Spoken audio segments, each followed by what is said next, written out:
Are we ready to begin? Yeah, we're ready to begin.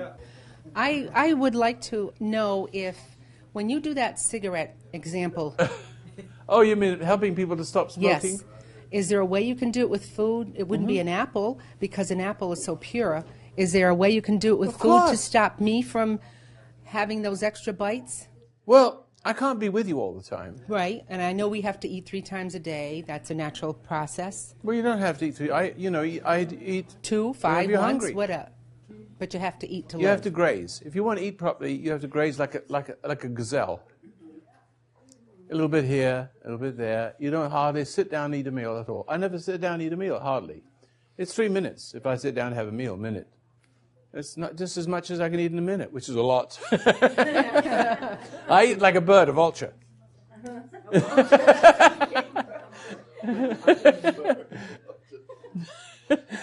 No. Go ahead with your question. That's what I want to know. Of course. How else would you lose weight? But you've got to get rid. What is the heartbeat of everything I've been saying today? That you've got to get the root of the disease. And the root of the dis-ease is your judgments. A judgment is a perverted discernment. A deformed discernment. And how do you deform a discernment? God gives you discernment. Discernment is a watcher, an observer. He doesn't judge you good. He doesn't judge you bad. He watches your behavior and acts accordingly, not reacts. He watches you to see what's behind it. Maybe what I'm looking at that looks like it's wrong may not be as wrong as it looks. For instance, I see a fellow coming out of my house with my camera. It looks like he's stealing it. I've never seen him before. I said, "Hello, you have my camera." He said, "Hello, Mr. Masters, your son sent me over here because we live close to the beach." I don't know why he did that, but he did. He sent him in to get the camera. Our doors were open in those days, a long time ago. I said, "Oh, all right," shook hands with him, and off he went. He wasn't stealing my camera at all. You see? So, you really need to, and that's why when you're dealing with broken people, you don't know what makes them behave the way they do. And they can't explain what they do. They may not even see what they're doing that's wrong. They may think that you're wrong for correcting them. "Hey, that's my money." And say, "No, it's my money." You get into a huge argument, and pretty soon you're killing each other. So the key to it is that you're the one that doesn't react. And so you don't judge. You see them stealing something, that's pretty... Ronald Reagan said something really funny about stealing. He says, they asked him, "Is it right to cheat on the IRS?" He says, "Well, let me put it this way. If someone steals your horse and you steal it back, is that stealing?"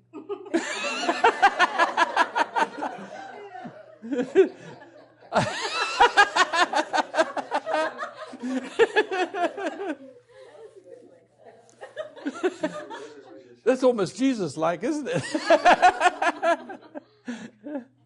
Roy, in the past year, no, not even the past year, the past few months, I experienced something that I never thought I would ever experience. And I hear other people experiencing this. And that was 2 brief panic attacks. And they only lasted for about a minute. But I knew what they were. I was like Lot's wife. I was looking back on the last 25 years of my wasted You do not life. Want to look back. And I thought, what you put on my tombstone is a wasted life. And those panic attacks are very short, just about a minute, and I watched them pass, like you would say, watching the TV, and then they were gone. Now, 3 years ago, I don't know if this is all tied into this great big knot that I'm in. When I first came here and I went down that, is it Bear Creek Road or Cripple Creek Road or something, to the beach, to the river? I pasted myself to the left side of the car, or right side of the car, because there was no guardrail. I was terrified on that road, and I never have experienced fear like that in my life. And I had mentioned to you last year, I also have a fear of picking up the guns that I used to be an expert shooter with. So I put them away. So fear has consumed me, and I don't know. I think I've internalized all this. It's simpler than that. Good, I want to hear it. It's much simpler than that. It's always simple. Rage? Anger? It's always anger or resentment is the precursor to losing control over everything, and it's what perverts every natural function. It makes you brave. For instance, let's say you're a soldier and you see your buddies being held on by machine gun fire, and in a fit of anger, because there's something in your life that made you angry when you see your brother die or being... So, I'm just making something up. So you stand up and you take your gun and you machine gun and you throw hand grenades, and suddenly you save the lives of 20 men. But you did it in anger. So now you're going to get a medal. But you got a medal for what you did in anger. It wasn't brave at all. A brave person just does it because he does it because there's nothing brave about it, and there's nothing wrong with the way he did it at all. It's the way you do things. Now, I know this doesn't address exactly to your question, but I'll come to it in a minute. And so, here this man gets a medal of honor, and everybody's saluting him, and he dies from alcoholism because, you know what? He feels guilty. He feels somehow guilty for killing those guys. He feels like if he hadn't done it, he would have been guilty. He's sort of lost in a trap of those things because anger does that to you. You're never sure you ever did anything right. And if you are sure, you're always wrong. See? You have to stay angry to be right. It is a deadly trap. And anger is not the thing. Anger is, you never see hate until it's too late. You never see the actual hate that's indwelling in a person. Hate is made up of little tiny resentments,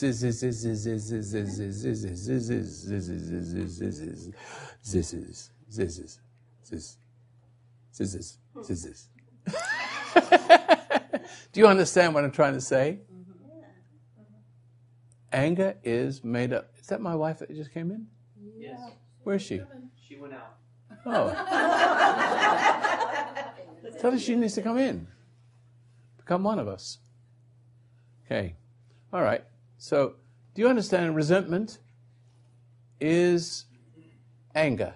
But it's little tiny irritations that build it into something that when you repress it, it just builds and builds and builds, and all of a sudden you may speak up, but all of it, but not too late and too much. And even if you're right, you do it wrong.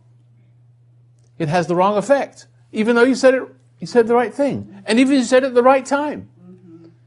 You should have said something a long time ago when you weren't angry. So when you get upset and you say something or do something, it's always wrong. And if you get upset and do nothing and say nothing, it's always wrong. It's the sin of omission and the sin of commission. And so here we are. But what is the other symptoms of anger? I remember finding this out first time in my own life, but then I had this person who was an Olympic swimmer and acrobatic diver. And so he's an Olympic person. And one morning he gets up, he gets on the diving board, and he looks down, he's become afraid of the very thing he's overcome. It was nothing to him to dive 50 feet and do it up in somersaults and land in water, hardly making a splash. He comes to me, why am I afraid? I said, you have been fighting with your wife? I asked him if he was married. He said, how do you know? I said, because you're building up resentment. And resentment creates fear. The other side of resentment is fear. The other side of anger is fear. So when you have fear, it's the residual of anger. But the resentment opens the door to being affected by people, places, and things. So the fact that you are afraid, suddenly become afraid of something you weren't afraid of before, nothing new. It's because you're starting to try to find out that the fear appears, the insecurity appears, you're in a strange place, all of a sudden, you're not so secure as you were in your place when you were secure. And you're driving around the bends, and all of a sudden the fear kicks in, and you panic. It becomes ominous. Where it's just, otherwise it's just an ordinary drive. See? Ordinary drive. Should be able to go down Harlem and be perfectly normal and not be afraid. Believe it or not, when they'll come out and kill you, still you still have to learn to go through it calmly. Hi guys. Example. The woman is brushing her hair, ready to go to bed. She has a silk dressing gown on, looks very charming. All of a sudden, the window smashed and a burglar comes right through the window. And she looks at him, if she's been meditating, oh, hello, would you like to have a cup of tea? Now, what does that do? What that might do to a burglar? Rather than, stab. That reaction will cost you your life. And I was on the other side, and always, I had never that thought of anything costing me my life. Look, I'm telling you right now. I've crossed a line. That's what I'm saying. But you crossed the line the day you started to get upset. That's where you crossed the line, but you don't see it. No, I don't remember. It hasn't evolved. It has not evolved inside. You have to wait years and years and years for it to evolve. I'll be dead and buried. No, it doesn't always appear right away. It rarely appears in its lethal form until as you get older and you start to struggle with it and you get married and you both bring baggage to each other's wedding. And she brings her baggage, you bring your baggage, and you react to each other, and pretty soon it's exploding. See? You're feeding each other's conditioning. She's like your mother, she's like your mother, and he's like your father, or your mother. Because you could be married a lady could be married to a man who's a mother, if you know what I mean, and some mother that is,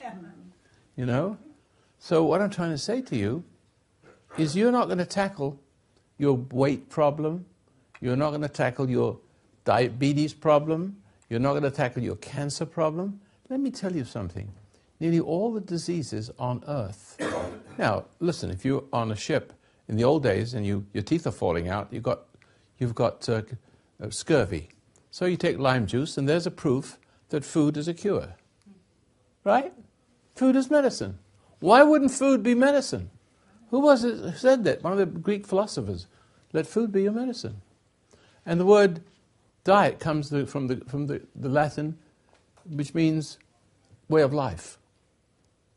Of all the trees you can freely eat, what do? You eat the wrong tree. You eat the garbage. And you eat mother's concoctions. I mean, she interferes with what God has prepared for those that love Him. So what do you see me eat? I don't eat what you eat. I couldn't eat that crap. Excuse me. It's good food.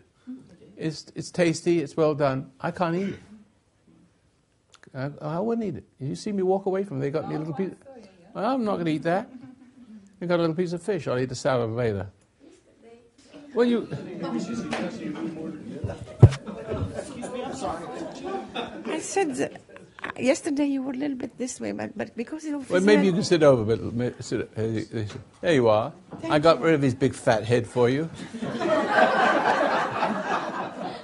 His head is big all of a sudden. It's not in the way his head's big. My neck started to hurt. Oh, it's all right. Thank you. Roy, there's something else, too. I don't know if I'm wrong or I'm looking at what I don't have. And I never used to do that. I used to count my you're blessings. Insecure. Well, timing in life, I let slip through my fingers 25 years ago. So when I got out of my marriage 3 years ago,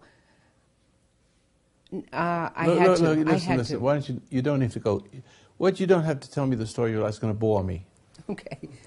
Because it's always the same. Yeah. Part of your life is meant to be wasted. Part of your life, the design of it is to waste it. You've got to waste it to know that you've wasted it. If I was the devil, I'd make everything all right. You ever see the movie Time Machine? where everything was all, well, there was the Eloys and the Morlocks. But 20,000 years ahead, he goes into this time machine, and he goes 20,000 years ahead, and he finds civilization. And civilization was simply, in a beautiful place, a paradise place, where people wear like in Greek clothing, and they had sort of like a Greek kind of building near a river, and they would eat, and they would swim. And he noticed that someone was drowning, but no one paid any attention. They didn't care. They didn't care for each other. They didn't know what human kindness was. And so all of a sudden the air raid siren would go off, and everybody would start to become like zombies and walk towards somewhere, and some would disappear, but then no one knows where they went, and they just knew that some disappeared. Well, of course, there's another group of people living underground who called the Morlocks. They were sort of creatures that lived underground, and they were cannibals. They were breeding human beings for food.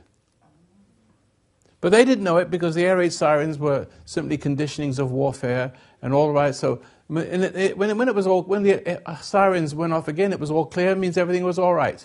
They had no memory of what happened to their companions. But of course, our visitor from the past knew it. He had a hard time waking them up. Where am I going with this story? Wasting your life. Wasting your life.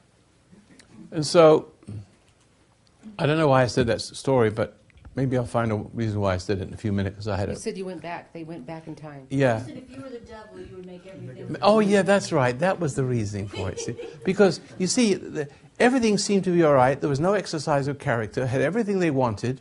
The food was abundant. You only had to pick it off a tree. And, of course, there was no character development because you could see that as everything was all right, you can't grow.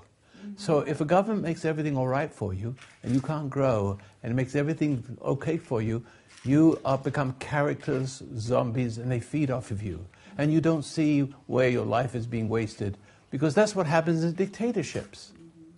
And people just are consumed by each other all the way to the top. The biggest beast.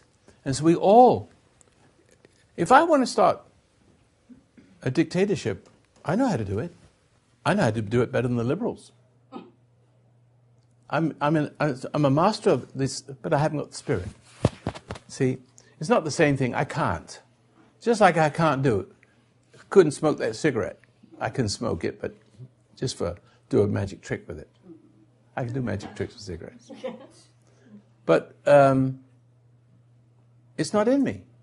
But what's in me is to help you to see. But it's much harder to get you to see. Right now it is. Much harder to get you to see what's being done to you. Yeah. It's much easier to screw your head than unscrew it. It doesn't take much. You don't take a rocket scientist. It doesn't take a Harvard psychologist to screw with your head, and so that it affects you for the rest of your life. But then to try to show you and to help to heal you of that, that is a huge order.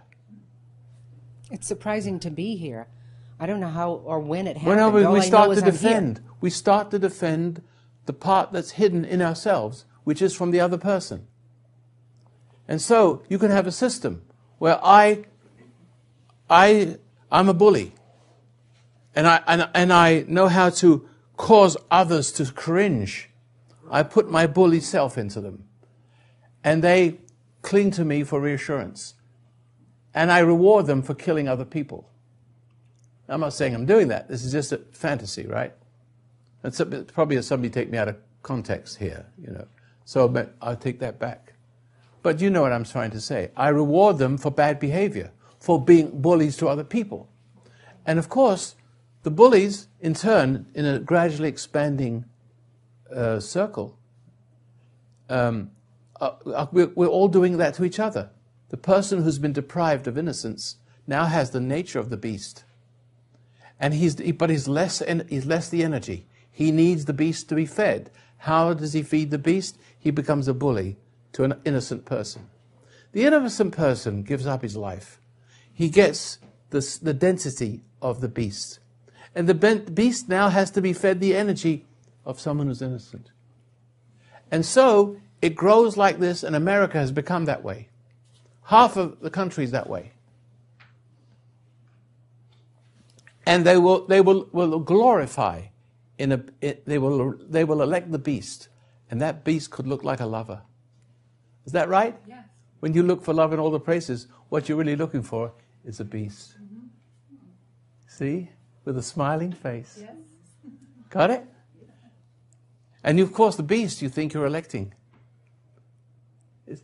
It's like the what was that thing with the American Idol? We all think we're electing somebody, but we're electing some creature that has no talent except to sing. But this is our idol. This is what we create to love us. See, so we are God makers. We've made an idol. We've made an idol. We are greater. Each one of us sitting in the booth voting for the American Idol feels like we have created an idol, and we are so happy for we've elected this idol. I don't like that show. I know, but never mind. I don't want to watch it either. It's a fun show, but there are a lot of people who get off on it. Yes, I know. And this is dangerous. And this is what you saw the other night. I won't say where. So this is what you saw. This is what the mentality you saw the other night. The glory of everything. I have a question along those lines. I just wondered if we could just shift gears a little bit. Shift. All right. If, assuming that we all continue to meditate and grow and learn and become healthier individuals, which I'm assuming is everyone's goal here. No, not everybody will here. We'll have a closer walk with Christ. And how are we to cope in the world that's coming before us? Like the You better get ready. Well, I think no, you know how. You better get ready. You don't know how. I can't tell you. I can't give you a game plan. Well, I think of things like the technology of the chip that they're thinking about, or Don't worry about it. Don't worry about it? No, there's nothing. It's going to happen. What's going to happen will happen. You're one person, aren't you? Right, but I'd like to be prepared. How are you going to fight against the chip? No, but even like the Illuminati and Planet A and Planet I don't B. even know. Who cares about the new? You're going to worry about it. You don't even know what the Illuminati is. What are you going to sit and worry about the Illuminati? Because they're the ones in control. Yeah, I know. But what are you going to do about it? I'm asking you you don't even how know where they are, what they do. I know but a now, little once you bit. forget about it, that's the best way. Once you learn to deal with what's in front of you. You can't even deal with what's in front of you, let alone the Illuminati. And a chip put in your brain. If you go on like that, you'll need a chip in your brain. It doesn't go in your brain. They're already putting the chip in people for medical purposes. It's a real thing. It's not, something that's futuristic. These are things that are happening. Well, if somebody tries to put a chip in me, I'll shoot him. Well, you have... That takes care of that. Well, I mean, come on now. I mean... I'm very disappointed that I don't give you a good answer. No, yeah, I'm very saddened. I really thought you would be aware of... I'm aware of all of that. Well, I think that's kind of an But what am I avoidance doing? answer. Hey, look what I'm doing. I'm sitting here in front of 50 people, and there's probably 1,000 out there watching right now. And then if all of you go home and affect 100 people, and 100 people affect 100 people, and I get a big enough soapbox so I can take on the whole country if I have to, they can't argue with me. I know too much. I understand too much. See? That's why everybody's afraid of me. The medical people are afraid. They know government is afraid. The liberals are afraid. The Christians are afraid. They all talk bad about me. They all want me. I know I have a lot of enemies. I have enemies in positions of power. I could give a damn. How do we get to that place? Well, that's why you have to learn not to give a damn. Yeah, that's a beautiful place. Right? You don't care about what people think of you.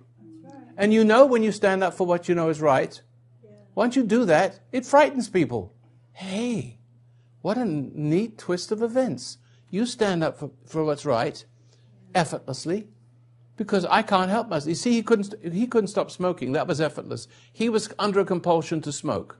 I showed him how to reverse that, the young man that was here a little while ago. All right, I can't help myself standing up. I cannot help but be me. You want to screw with me? You're not screwing with me. You're screwing with what made me what I am. It's not the flesh and blood that you're dealing with. You're not dealing with Jesus. When you're dealing with Jesus, you're dealing with his dad. Well, Jesus' dad is my dad. He should be your dad. So what are you going to worry about? So they're going to kill you. So what? You're going to die for something. Let me ask you a question. You've got two ways to die. Because you deserve it, or because you don't deserve it. Which way do you choose? There's only two ways. You die because you deserve it, or you die because you don't. Or you die a natural death. Forget that one. Because I don't deserve it. That's correct. That's correct. You got to die. If you're going to die and suffer because of righteousness. Does that make sense to you? What are you worried about? It just shows you're just worried about your miserable self.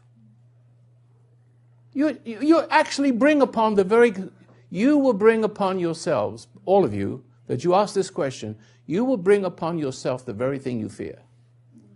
It's like Job said, the very thing I fear the most has come upon me. And all the liberals, if they're all listening, how many liberals here? There isn't any, is there? Isn't that funny? No liberals here? But you won't get better. You're not going to get better until you can become a conservative. You know why? No, you can't. Because conservative means a conservative is a genuine love of God. Genuine. Not an appeaser. Not an appeaser who thinks he loves. He loves the bully. He thinks the love will save the bully when he doesn't know he's a slave of that service. He's a slave of that bully. So I'm saying to you, the bullies, the liberal mentality, which is everywhere in the world, it doesn't have to be called liberal.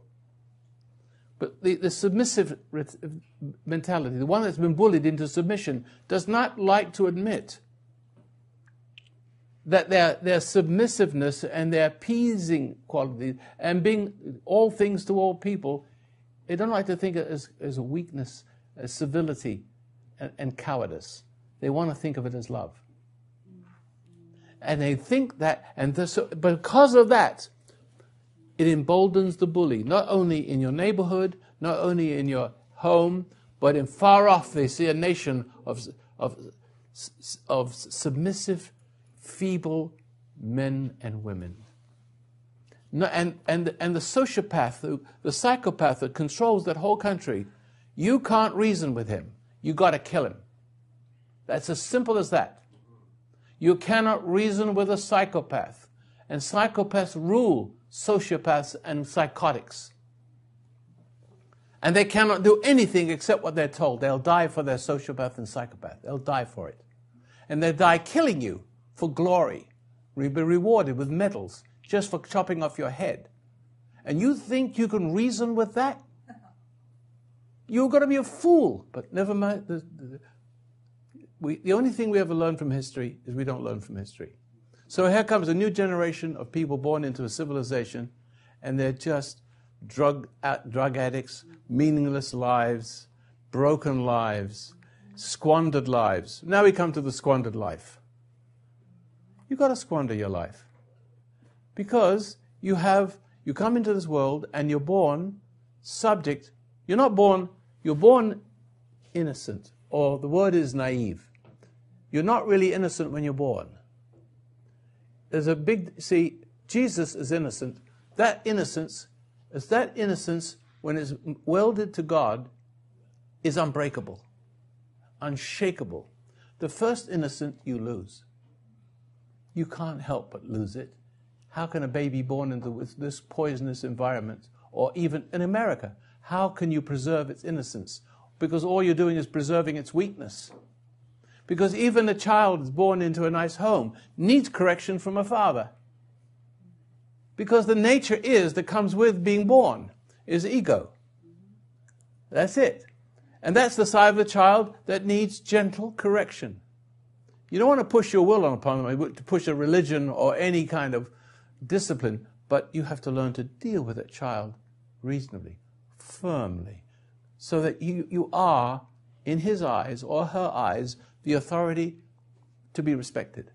Because he tries you. Little children try you for your authority. He wants the authority to be God-centered, not ego-centered, not be impatient with him and push him down and tell him to shut up.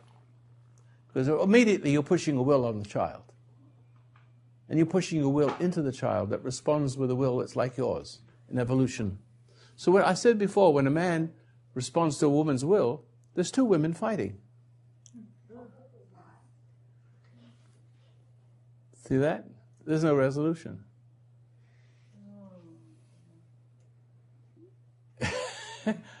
You have a question? Yeah. Thank you. Are you done with this subject? Or? Yeah, I think. Well, not yet. Okay. I'll come back in a minute. You come back to me. You have a microphone still? Yes, I do. Okay. Well, you want to stand up then so people can see you? Yes. Um, I don't think I'm getting this. No, but now I'm coming back to you. I've gone all the way around. I've answered all kinds of questions in the process of getting back to you. Getting back to you, you're a selfish person.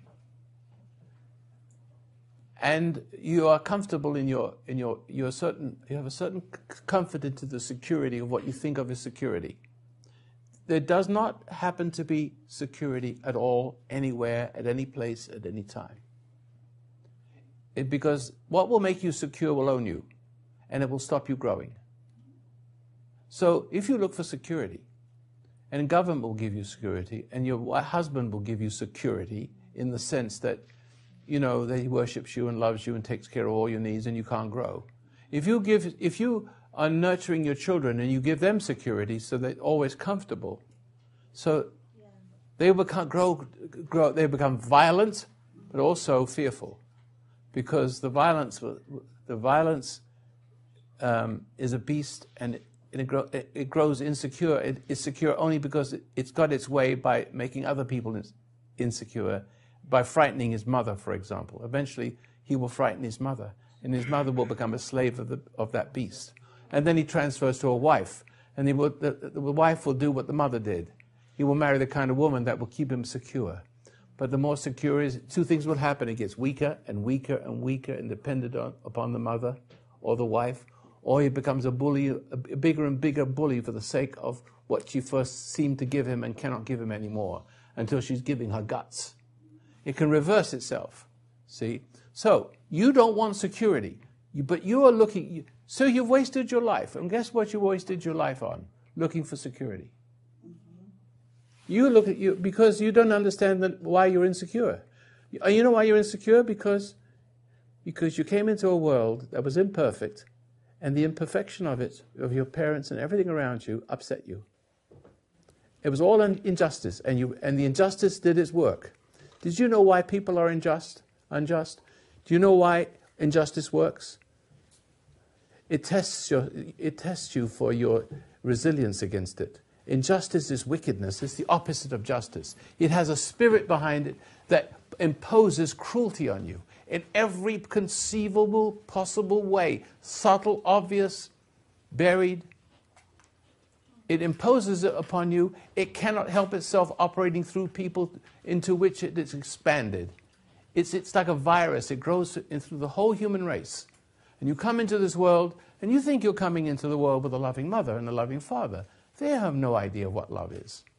I grant you, it's rare. It's rare that you have a nice home. It was not so rare years ago. People were generally gentler and kinder. I ran around the country, 44 states. I find very nice people. I don't find that many anymore. I find confusing people, drunken people, everywhere you go, wall to wall. 60% divorce rate. Everybody's on pills. Everybody's on drugs. If it isn't legal drugs, it's illegal drugs. It's everything. We're at each other's throats all the time. We've got frustrations and diseases we never heard of before.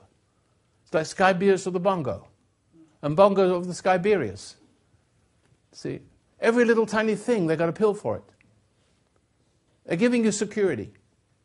And the more security they give you, the more fearful you are. The more fearful you are, you live longer. You don't develop. Your character atrophies. You don't call on God. See? You don't call upon the inner strength. You look for your security in drugs, alcohol, money, power, being stronger before the weak, anything. What I'm trying to say to you, coming right back to the beginning again, because you go 100 different ways. But what I'm trying to say is, when you come into the world, you get taken away from your innocence. You lose it. You get violated. You resent your mom. Your father isn't a man. Your mother's a witch. Your father's a son of witch. Your mom's too good. She turns you to hate your father. She sets your father up to fail by being too nice. He doesn't know how to deal with that. See, and he gets a beast. He becomes hungry and hungry for more love from mom, and mom doesn't know how to stop giving him love and supporting him, and you're looking at this woman being beaten, and you don't understand they're both wrong. Do you see what I'm saying? We've gone through this before, haven't we?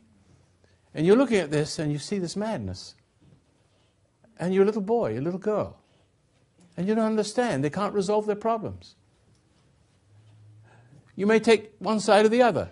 You may take your mother's side, but you don't know what your mother's done to your father to make him look so bad, to make you reject your father and accept the witch who set him up. Right. Isn't that right, Ruth? Right. All right. You see, I saw you tearing up a little bit there. See, so you don't know what's going on, but the story is always the same. Adam and Eve. Now it's Adam and Steve. It gets a bit dicey there. Well, you become so much like what you hate, you become your mom, even if you're a boy. See that?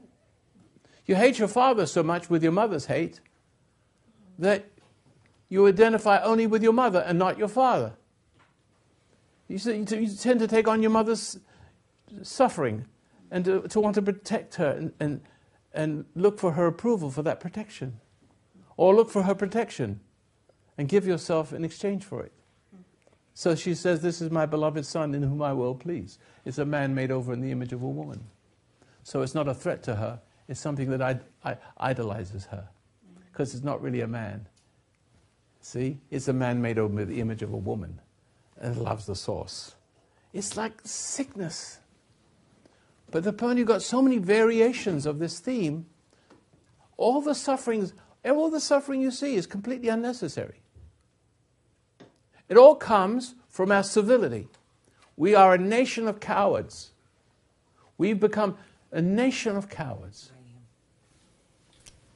When you were speaking to that 88-year-old man... We bring it on ourselves. Yes, I could connect with him. I don't speak up. I remember when I heard that tape, I said, I've got to mention that here. So why don't you speak up? Now do you see? That's where you haven't crossed that hurdle. No, stuck in my mind from 25 years back when I should have gotten out of the marriage. I didn't speak up. I just buttoned Why it. didn't you speak up? Because security is involved. And I wanted my son... Hold it. Security is involved. You 25 years ago, you had a certain security in your marriage. You had some kind of security. Yes. Tell me what kind of security it is. What kind of security? Really tell you? Yeah, what would you be giving up if you spoke up? What would you lose? Him, the house, and... House? Go ahead. I was a little connected to the house because it was a very unique... I'm in it. It's still a very unique house. So I have the house, big deal. It was I was connected. I could feel it. But you're connected. There was a certain security. My son, I remember, you helped me bring him up in the 80s because I kept calling WROL. Then my husband took over. There was a time when he just took... Spare me all that. Spare me. We're only talking about principles, not talking about story. All right, I didn't have to work. I was a stay-at-home mom. Okay. I loved that. Security. I loved that. I know, but you're secure. But your husband was what? Not a good man? There's something about you. Angry. Yeah, but something about you, if I would live you, I think I'd be angry too. There's something about you're a whiner. There's a whining something in your voice that wants something from a man. You have a certain expectation from him he can't live up to. Am I right? Yes. See? Yeah. And so when he doesn't live up to it, you resent him, and you have a secret life of resentments towards him. See? So you're actually unconsciously setting your husband up to fail. In other words, what you've done is, I can tell you what's happened. You've inherited something from your mother, which women do by nature. It slips from one woman into another naturally. Did you know this? That boys are not born corrupted. Little girls are born, but little girls, because they have the same nature as the mother, what is in the mother slips right into that little girl. It slips right. And so she's not corrupted. It's the nature that slips from one woman to another at birth. But the boy, the moment he's born, is violated by his suckling of his mother. By the very fact that he suckles from his mother, he's violated. Because it's like the first food. It's like the forbidden fruit. It's not forbidden, but it's the hand that feeds him. It's the hand that it's that which gives him succor and nurturing. It is the curse of paradise lost. Now, here's something you need to know about food, because you are the ones asking about food, and it gives me an opportunity to explain walrus. it. Now, look.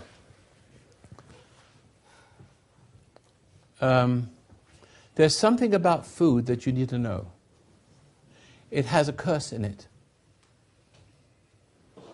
It has a hypnotic curse. For instance, if I was to hypnotize you, traumatize you, and get control of your thoughts in the way that often happens, and there happens to be a glass of water, half a glass of water standing in the room, and I don't know if I could make it work this way, but I'll try my best. Let me put it this way. I know how to take control of what is controlling you. That's what tyrants do. They take over your conditioning, so they get to control everything that you were set up, and you pass it on to that person. As a hypnotist, I know how to take charge of that person. So whatever I say becomes gospel. It becomes a traumatic experience. For example, a very stark example of that would be soldiers go to the war. They see some horrible thing happen to them.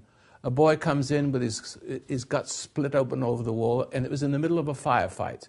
And he doesn't know whether his bullet tore this kid apart or the enemy's bullet. But the trauma is over. So that is going to affect him in a certain special way. So everything that looks like it, smells like, is going to affect him and keep him. See that? And it's specific to him, not to me, to him. So if I can get a trigger, if I can set a trigger up in a person like that, every time he hears a bus fire, backfire, he thinks there's a gun going off. He thinks there's a bomb going off. He jumps behind the... He may know it's a backfiring of a bus, but he cannot help but react to it as if it was a bomb. And pretty soon he turns against his own family. Because the family can't explain why he's sitting behind the sofa with a machine gun or with his rifle. And looking at the family as the enemy. Can't help himself. He may be fully aware of what's going on, but he cannot stop it. I mean, you understand, you are all having various conditions like that. Suppose I make half a glass of water, and I say to this hypnotized person, and I know how to do it. I also know how to undo you. Undoing it's harder than, remember I told you, to undo what someone done to you is much harder. I have to get some kind of confidence in you, in me. And the best kind of confidence is being truthful. See, I'm working with two minds, your soul and your physical conditioning. So that your mind is infected as well as your physical body by the corruption. But let me stop there and keep this idea. So I say every time you see a half a glass of water, give him the water to drink and put the glass down. I said, now every time you see a half a glass of water, you will stand on your head. All right? 20 years later, I've said it, so make sure every time you see a half a glass, so half a glass of water, very simple. And you don't have to say, you will have a glass. Make sure you get one. You can do that too if you want to. But there's always a half a glass of water somewhere. So I come in and I knock on the door. Hi, John. How you doing? Oh, hi, Roy. I was just doing my yoga. He's been standing on his head. And you'll see a glass. You won't see it look very far. You find a half a glass of water that's sitting there. And it could be so bad that he could see a half a glass of water sitting on the table while he's at somebody's house. He's got, I've got to do my yoga exercise. You can actually go crazy. He can see it silly, but he won't know how it happened. He doesn't know why he's standing on his head in the middle of a dinner party, because there's several half glasses of water sitting on the table. You could set that up. I know how to set it up, but illness is the same way. You carry your environment with you. When you get married, you become like the mother or father. You carry the environment into you, and also you find yourself setting it up so that you can go on. You need to be reinforced. You're reinforcing who you are, who you think you are. But you're not that person, but you've become that. And therefore the conditions... So I had a lady who I rented a house. She was from India. We had a nice stove and kitchen and everything, but what she did, we had some cows and stuff. She turned cow manure and everything. She made a stove outside and she cooked outside. In a cow manure, clay. See? She brings the environment with her because the environment is what reinforces who you are. But that's how dictators work with their pictures and their pageantry. See, they surround you with it so that you cannot stop. Those triggers are always there, and you don't understand all these things. And it irritates you and frustrates you. After a while, you get used to it, and you become that submissive person. See? So that all the characters bred out of you, you live in submissive subjection to tyranny. Now I almost forgot what I was going to say to you. But I'm talking about food. See, because food has with it, by inheritance, a curse. The first person who ate something, right? It separated him. The very fact that he ate the forbidden fruit, he put it in his mouth, and it changed him. Because when you steal something, doesn't it change you? When you take a drug, let me see. Sex is not something you put in your mouth, or do you? Excuse me. The world has changed. There's lots. But sorry. But the point is, it gets very absurd. Because you can be addicted to that too, you see. The more perverse. There's something... I don't want to lose this train of thought because it's a very strong thought, but when a drug does not have to be a drug. A drug could be stamp collecting. A drug could be music. A drug could be a people's approval. See, so what you imbibe it. When you are getting someone's approval, what are you doing? You're imbibing. So let's take the word eating to imbibing the knowledge of good and evil. Because you can become addicted to learning. You could be a professor, all knowledge, no common sense. And you don't know you have lost your common sense because everybody respects you because you have a degree. And you inspire, you're the Pied Piper. You are the template of they are what you want to be. So you jump through hoops so you can be where they are. And you give up your common sense. It's hypnotic states. Ambitions. Put aside your common sense. I could walk away from all that. But the food is the hardest one to cure because it's the nature of the forbidden food that caused the transformation, the downward transformation of the first two. And so therefore you see that the nature of the woman is to nurture. But the point is, because of the curse on food, remember, I can put a curse on half a glass of water. See, for that food that food we put in our body, that food that first man took, affected his whole psyche. It affected everything about him. He was completely transformed. He was cast out of paradise. And so therefore he was subject to the woman who's a nurturer. The one who gives him the food and nurtures. See, so it's the mother is the caregiver, right? And food is, what is that? That sounds sick. But my mother, God rest her soul, is a perfect example of this. And I've said this example so many times. I want to eat the apple. Hand comes, takes the apple away. It's a special thing that takes the core out.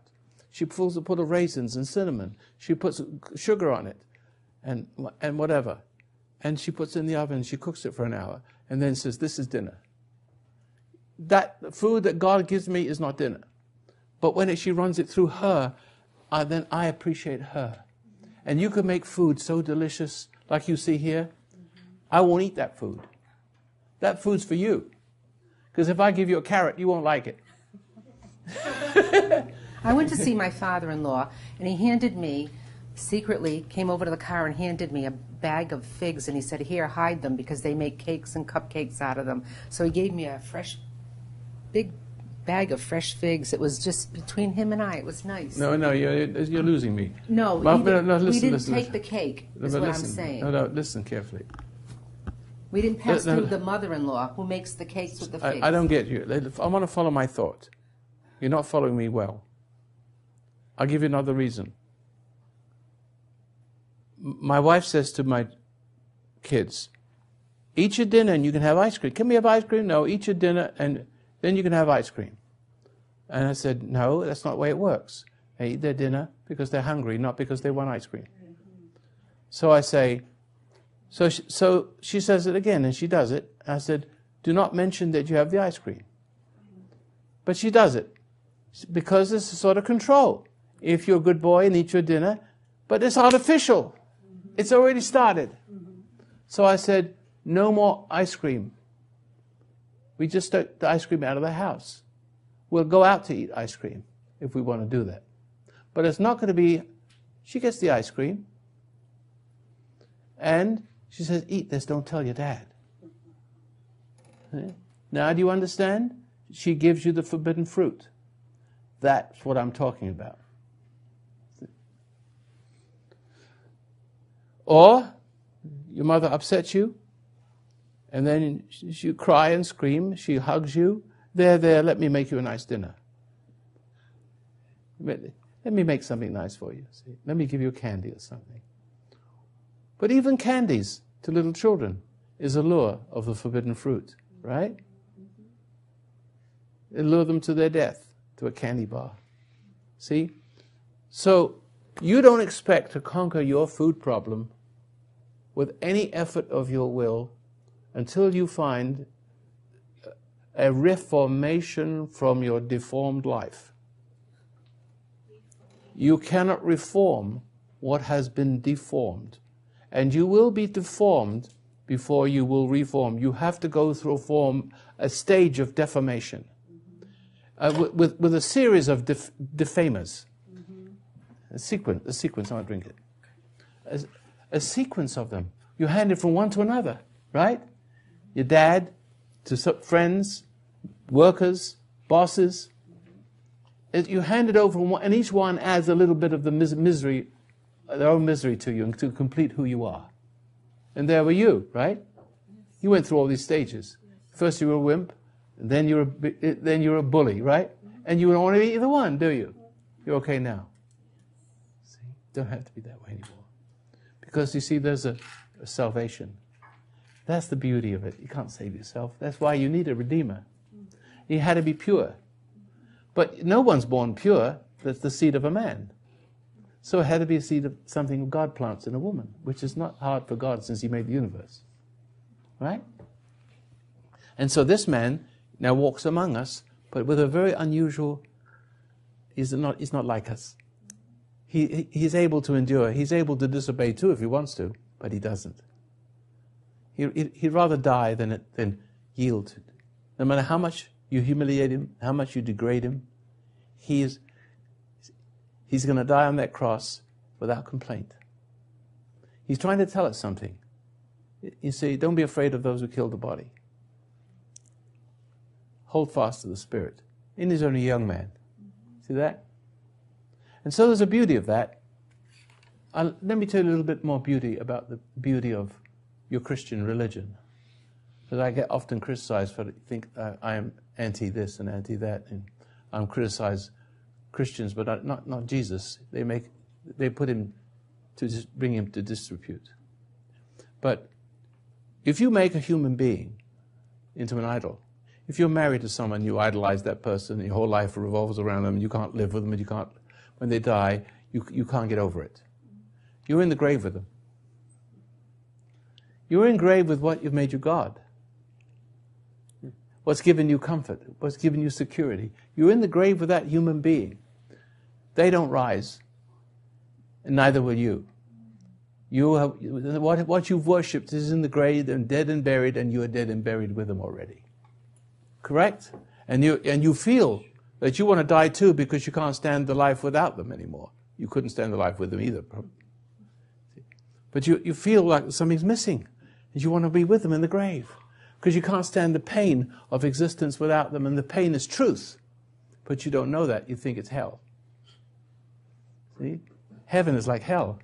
Is what Truman said when he sent the atomic bomb over to Hiroshima and Nagasaki. You know, give them heaven. They'll think it's hell.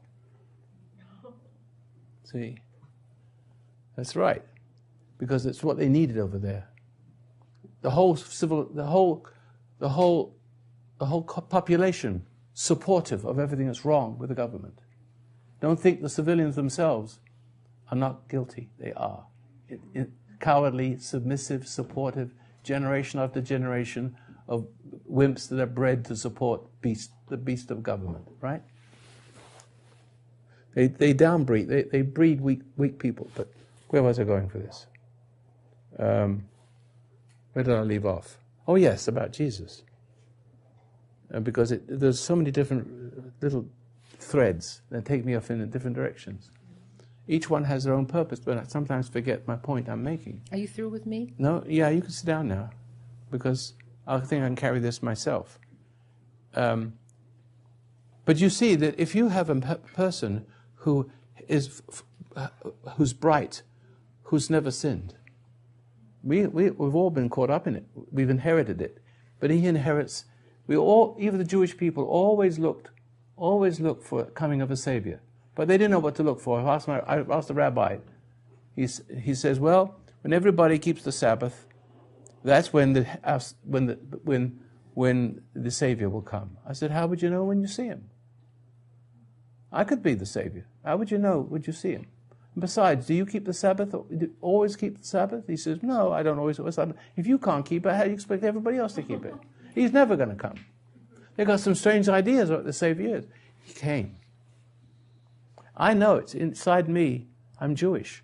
No Christian ever converted me. They weren't Christian enough. Do you see that? Mm-hmm. But he was with me all the time.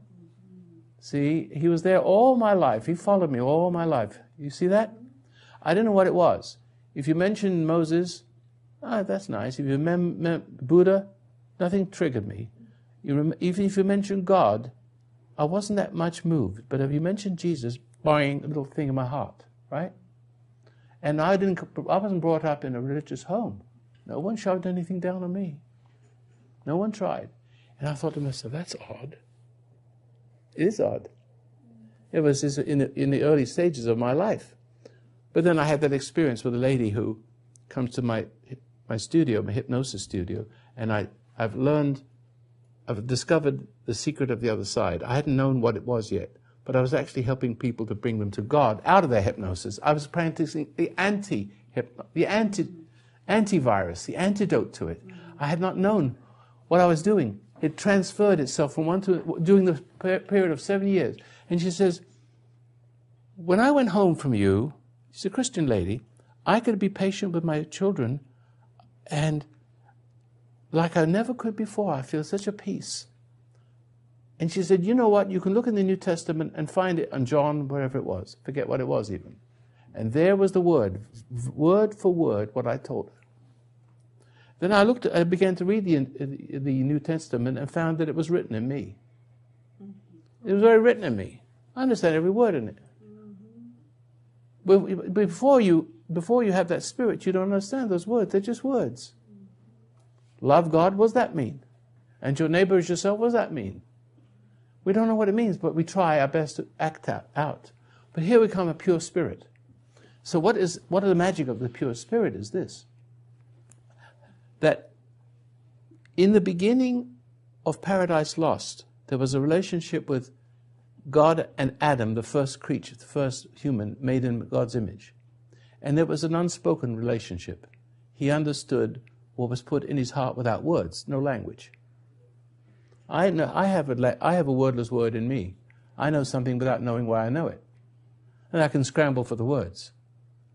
See that? Do my best. But then there was the woman, but then she spoke. Because you've hearkened unto the voice of your woman or wife or whatever, because you've listened to her spoken word, and the spoken word outshouts the spiritual word, you are cursed. And of course you've made this decision. He had a little opportunity. God walks in the garden. Well, I don't know how he walks in the garden, but that's his expression. And asked the question as if he didn't know the answer. What have you eaten of the fruit? No, Eve made me do it. That is deadly. That is what's in all of you. How many of you have never made an excuse? Well, that's where your end is. So, Eve made him doubt himself. And doubt is something that makes a home in you. And the minute you start to doubt, you break free from your relationship with God. The day you're born. The moment people make you doubt yourself, and they always will. They can make you doubt yourself first by making you angry, and that pulls you, that develops your consciousness. Or they can use their authority and make you think you're stupid when you're not, and lie to you, and praise you, or do something in a way that has poison behind it, no good intent. You know? And you doubt yourself. You know what's right, but your mom confuses you. Moms tend to do that. See? You know what it is? What? The spirit in Eve hates the hierarchy. It does. It hates the hierarchy, and I see this in women all the time. They hate the role they're in. They're below man, and they feel it. Exactly. And I've never been afraid. I've never fought or struggled with who I am and where I'm at when I talk to women. And I just got a realization, Eve was jealous because of God's connection with him. But something in her was jealous. That's She'd already eaten right. the fruit. She's already eaten That's the fruit. right. And so she saw what was going on between them, and she wanted to destroy that. Exactly. And I see this in women, and you have to look honestly and thoroughly. Do you hate the hierarchy of God In man. and man and then woman? And if you do, don't excuse it. And if you do, see it. And this is coming from a woman. Now, No, would I say know that this. My wife is here today. She may come in. She was supposed to come. She was. I heard her. Oh. Well, I'd like to introduce you to her. Yeah, but before you get off on I know you really like this. She said that. But I know it's true. But what about the fact that, okay, I could agree with that, but then Adam had the opportunity to make it right. I told you. I know. Why don't we focus on that part of it? No, I am focusing on that part of it. It always seems No, like a lot of focus is on the woman. You don't follow it. You haven't heard me. I've heard you. I've said that's men's responsibility to learn what a woman really needs is to say, put the fruit down, Eve, in a manner of speaking. That is something, but men could not really do that until Jesus comes. Because it takes a certain, how can I say this? The seed of Adam is impure. It cannot help but beget men who go back to women for reassurance. It is the consequences of being born through one man, was born in sin, and in sin, from sin, death through sin, spread through the whole human race. It's very clear, very simple, right to the point. So it is a problem of men in their inability to deal with a female. But nevertheless, in a little few verses beyond that, it says, and he shall bruise your heel, and she will bruise your head, and it will be nothing else but misery and suffering. But nevertheless, you must rule over her. You must find a way not to let her get her way, because if she continues to get away, it's all hell that's going to break loose. And that is because men do not know how to stop a woman having her own way, because they lack the grace of God. And they cannot do it. And they're both miserable. Because are they trying to do it through their ego and not through the empowerment of God's love? But see, the clergy, somehow this knowledge was alive in the first century, 50 years or so. And slowly but surely, people got in the way. Look, Moses never had a rabbi. Abraham, Isaac, and Jacob, Joseph. I mean, did I say Joseph? Yeah, Joseph. None of them had rabbis. None of the patriarchs were Jews, basically. Abraham wasn't Jewish, but he's the basis of who we are, the Western civilization, to some degree. And slowly but surely, the spirit of man rises up to the role of being authority over that woman in such a way so he helps to, he doesn't require her sexuality. He doesn't demand the gratification, the grunt, if I may use the word to make it sensuous as possible, the grinding and the grunt of physicality and pleasure, which is not healthy after a while. A woman can't handle it after a while. See, so there's something about man that knows there's something wrong in the marriage because the sex he has creates problems. The sex, even between husband and wife, creates problems. And it's a problem because he needs to transcend who he is. It's enough already. He's got to become a man. And he's got to become a father. And he's got to become father more than being a husband. He has to love what's right in his heart more than his wife, more than his children, because there's a big job ahead. He's got to make sure that they are brought up properly. But the only way that can be if he can become the father like Adam was, or should have been. She's looking for the kind of man that Adam should have been. And so men must find that which Adam lost. Men must find what Adam lost. They find that in Jesus. Okay? I didn't mean to, I hope I have not bore you with this religious stuff. I had a letter in, I won't read the letter. I had a letter from an atheist who was watching the program. You get my and I'll read it to you. Yeah, there's just a very nice email that just got. I thought I'd read it to you because atheists are not all that bad of people. They're better than some Christians because a lot of them have values and virtues, without any kind of formal training. He says, it's to Richard, Andrew. Hi, Andrew. Thanks for... He says, without trying to think too hard, which seems to be most of my problem, the underlying feature seems to be accepting the presence of God or recognizing His presence in you through meditation. My understanding is that nothing can be really achieved or reprogrammed until this first step is taken. For an atheist like me, this is a difficult transition, even though Roy is right in every observation he makes of others, so that helps me to recognize that I should question my belief in his non-existence. See? He should question his belief. He's beginning to question his belief, which is a beautiful thing. See? Either that, or he's reaching into the true nature of a human being, the Buddhist belief that all are born innocent and then changed by parents and society that turns you bad, wrong, egotistical, communist, and so on. There are some parallels with Roy and the Buddhist belief, in that we're all capable of finding the true patient self, spirit, or soul within us, which lurks below our outward self or body, rarely getting out. What is most profound for me is the recurring statement that every decision you make takes you one step further away. Or rather, every decision you make is the wrong one. I can definitely attest to that. It is as if the more I try to rationalize or pursue a goal, the worse off I am. And he, as an atheist, recognizing there is a good in that person, except turned off by mechanical push down your throat religion stuff. And it's getting worse, not better. I seem to be in a spiral, which, though there has been some upward turns, the trends since I left school has been down. I'm really honest about it. I really need help to see this more clearly.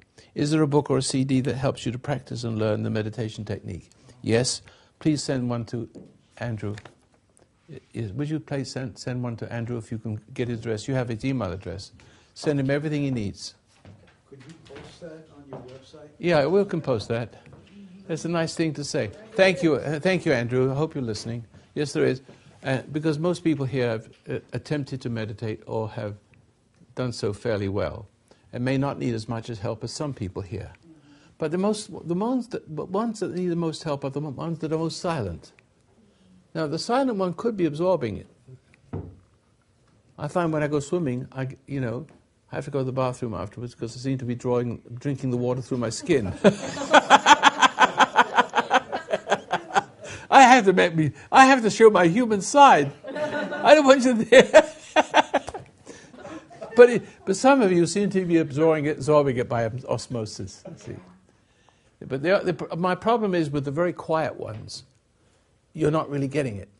You're sitting on something.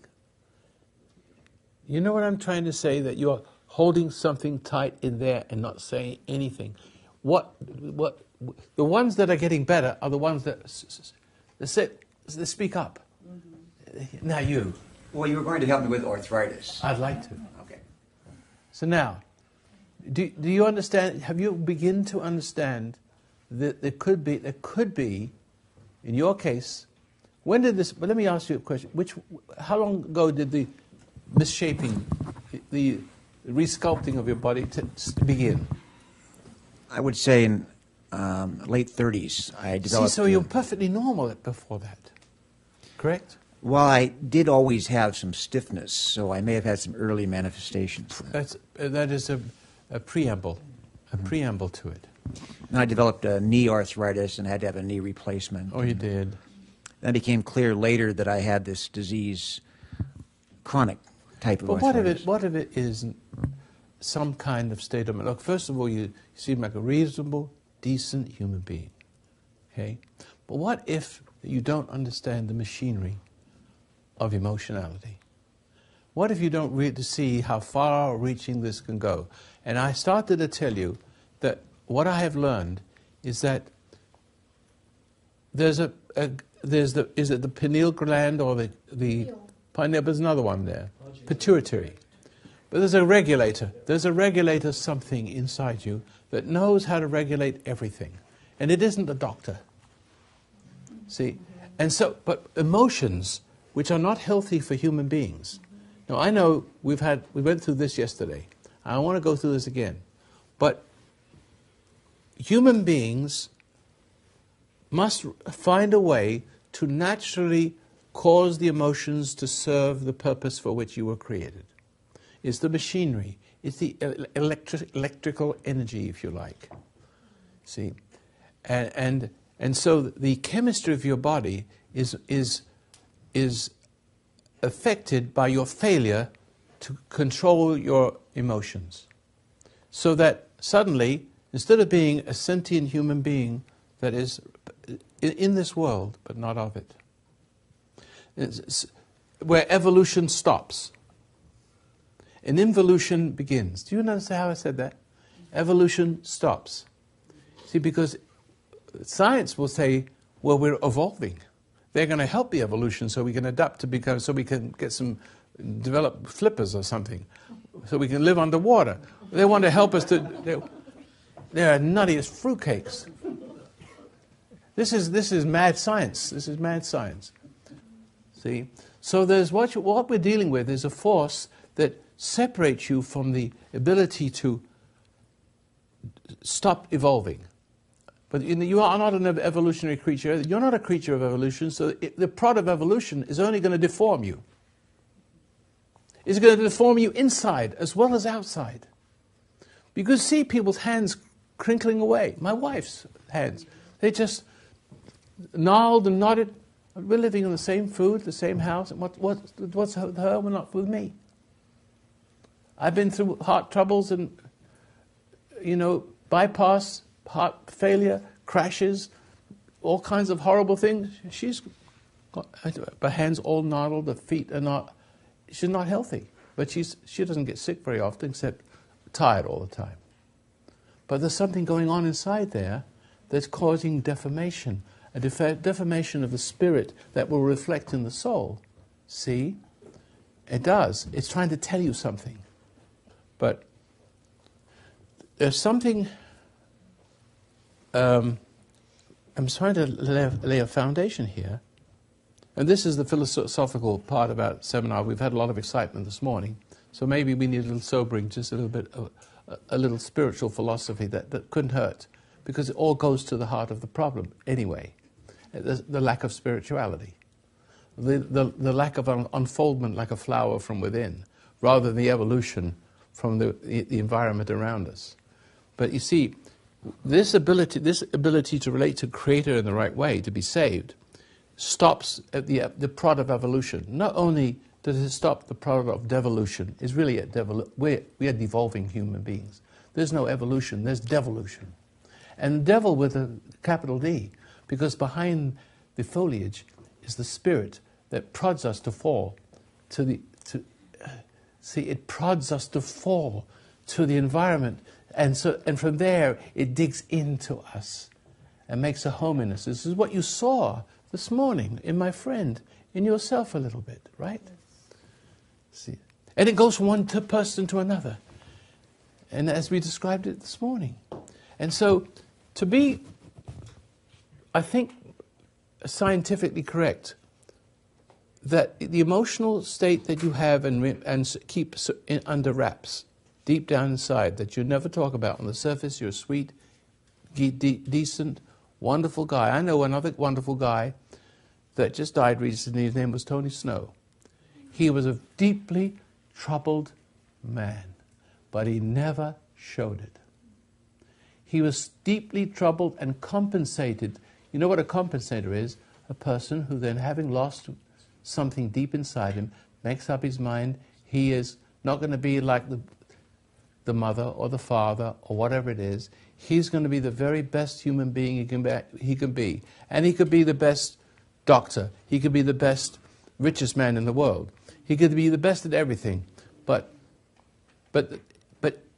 it's not good enough. It's never good enough. You always have to keep trying harder and harder and harder.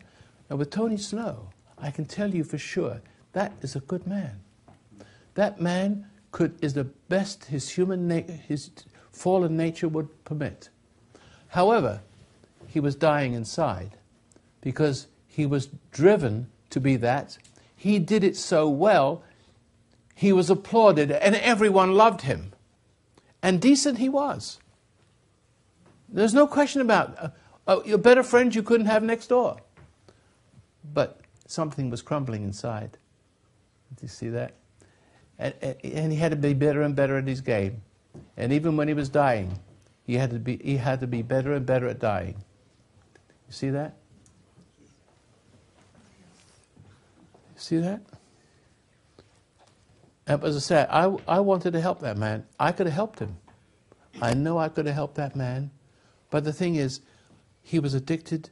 He couldn't admit this, but he was addicted. His whole sense of worth was from the love of the world, and the world loved him. I didn't cry about him, even though he was a noble, wonderful guy. Why did I cry? I cried when Reagan died, because I saw in him a real person. I saw Tony Snow as a nice person, but reality was not there. See? Good is not good enough. Now, that could be everybody. We could all have a nice face. We could all be decent people. And one day you have some sciatica and your face falls down and you've got all kinds of diseases and suffering. Your family falls apart because you're not a strong enough man, but you're too nice. All falls apart. You do not know where your health's coming from. It will come from 1,000 different places where you least expect it. You can't. And now, with yourself,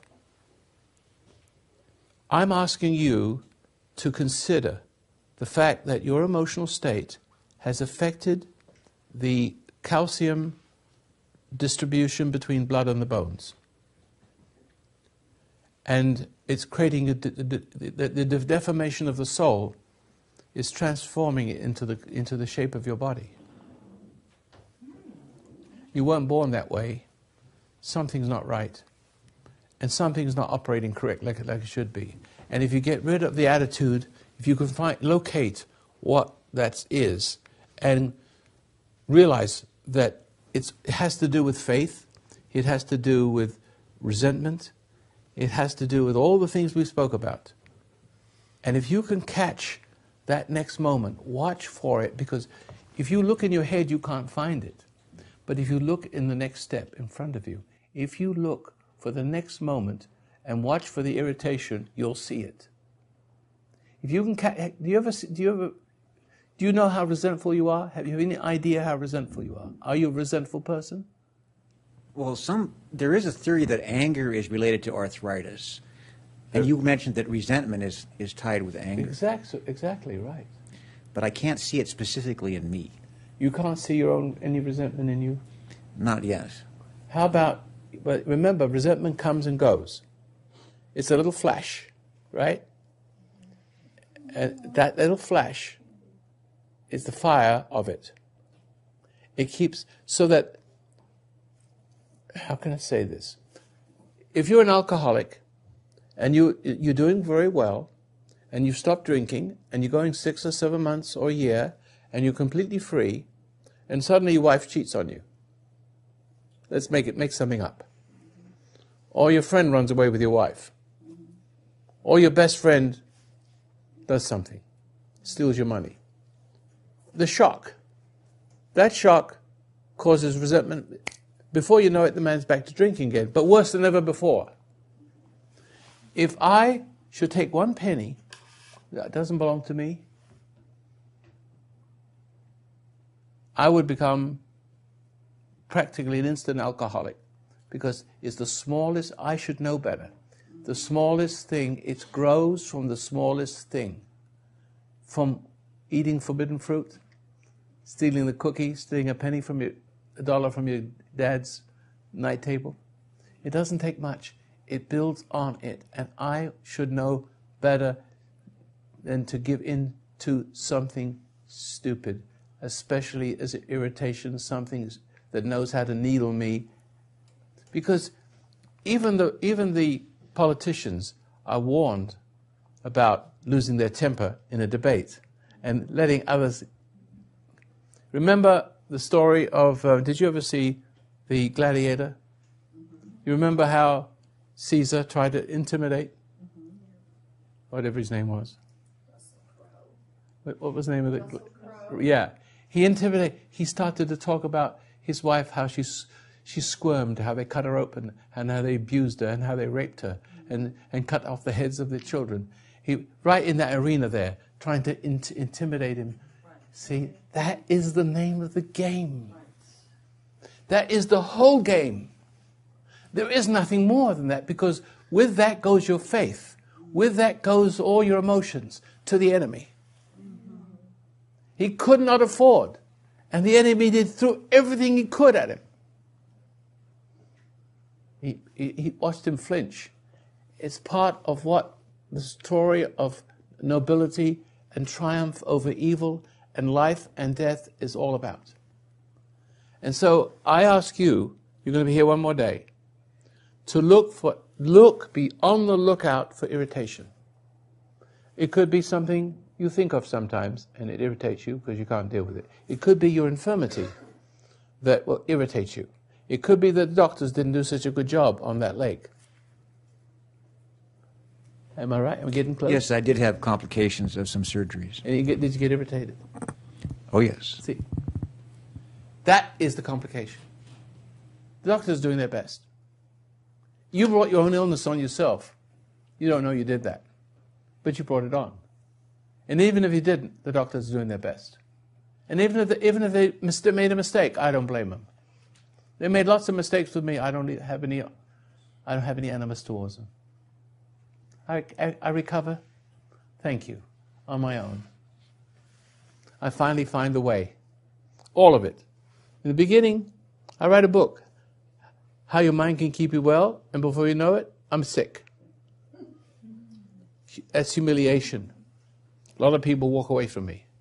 But they don't know I got poisoned. They don't know. See that? I went through all of that hell. Here I am, stronger than ever. I looked awful. I looked awful at one time. You know how shriveled up I was. I've been reformed. See that? I had all this understanding before, but I had to be put through that fire. It's necessary. This is a good thing for you. Think of this as a good thing, like a wake-up call. And say, why? Be a scientist. Why am I like that? The doctors don't know. They haven't got your condition. They're not interested. They'll probe you and look at you just like you're some, experimental animal. I'm a doctor myself, actually. Well, that's interesting. A doctor of what? I'm an MD. I I had to retire because of this arthritis. Well, but did you understand my point? It's possible that your medicine is not. This is out of the league. It's beyond the scope of medicine. Well, there's definitely an emotional content here, but I'm not quite grasping what you're trying to say. You see what happened to people? You see what's happened? Something inside, something to the degree that's beyond physical. And you could say that was a catharsis. You might say. And there's another word for it.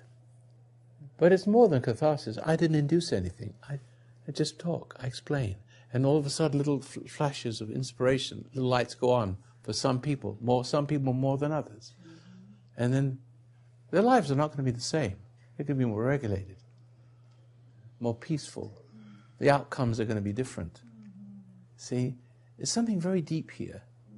And so your journey is much more an intellectual journey through medicine and studying, and so you need to be more spiritual. This is a time in your life where you need to question about yourself, your medicine. That medicine is overreaching. It's doing too much for people that they should do for themselves. And people do less and less for themselves. They get sicker, they live longer, become wronger. They never stop to look and say, why do I have anxiety? No one tells them, here's a pill. So they feel better, but they're not any better. Their life doesn't change, the anger goes on, and the disease manifests in a different way. I tell you, a person with cancer can recover. It's easier to cure cancer than it is the common cold. You give me, let me have my own. Let me put people through a test, because you can't do this with everybody, because you can't make people see. You have to have there's a certain class of person that will recover from cancer if you give them a chance, if you give them the proper inspiration and proper direction. A lot of people recover from it, not from the doctor, but because they have the pain and suffering they had to go through is a wake-up call. It's the wake-up call that cures them. They receive the wake-up call. See, so when I say cancer is easy to cure the common cold, if you give me a control group of 20 people with cancer, let me pick them out myself. Every one of them will get better in a matter of weeks. A matter of days. The cancer will go into remission. And tomorrow I will talk about cancer. I will show you how this thing gets inside and sits there unholy in the place of the holy, in place of the soul itself. It's almost like when this other entity, other nature gets inside you and displaces the real you, the body follows suit. The cells begin to obey. In other words, you become demoralized.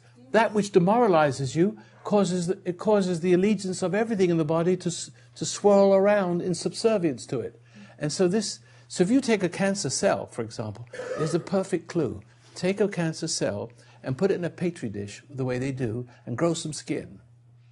And you take two petri dishes, one with normal skin and one with cancer skin. What happens to the cancer skin? Do you know what happens to it?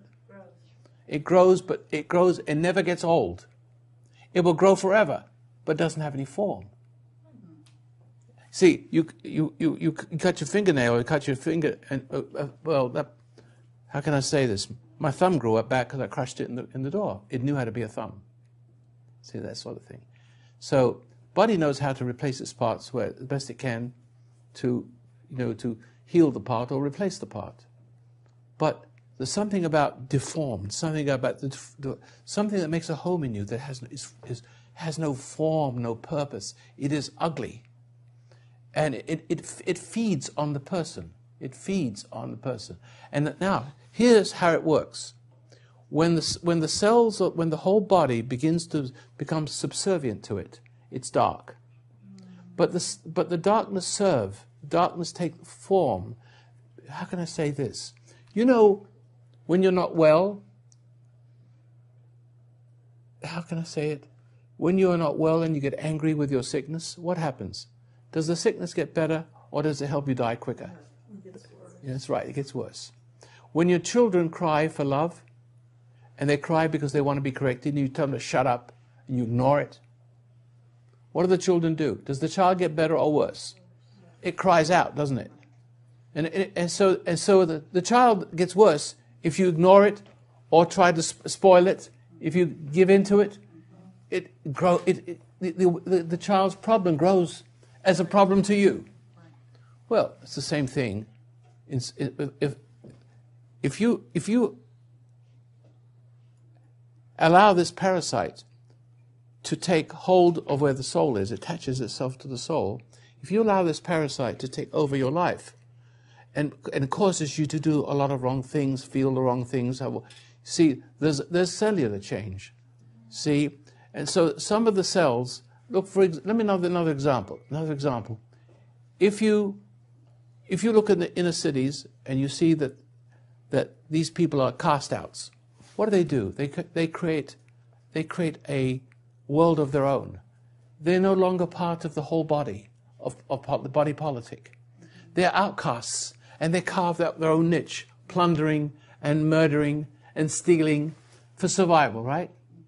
So it's the same part when you abuse a certain part of your body. You abuse your mind, you abuse your stomach, you abuse your pancreas, you abuse your breasts. That's why you abuse your uterus. See, you use it to serve that wrong side of you. So it's an abuse of it. Well, something's going to happen, see? And then all of a sudden you have problems there and you start to resent it. And it gets worse. You don't admit to the fact that it's your lifestyle. See? So now let me jump ahead a little bit. Let's say that part of you that's dark is represented by its cells. It's like human beings.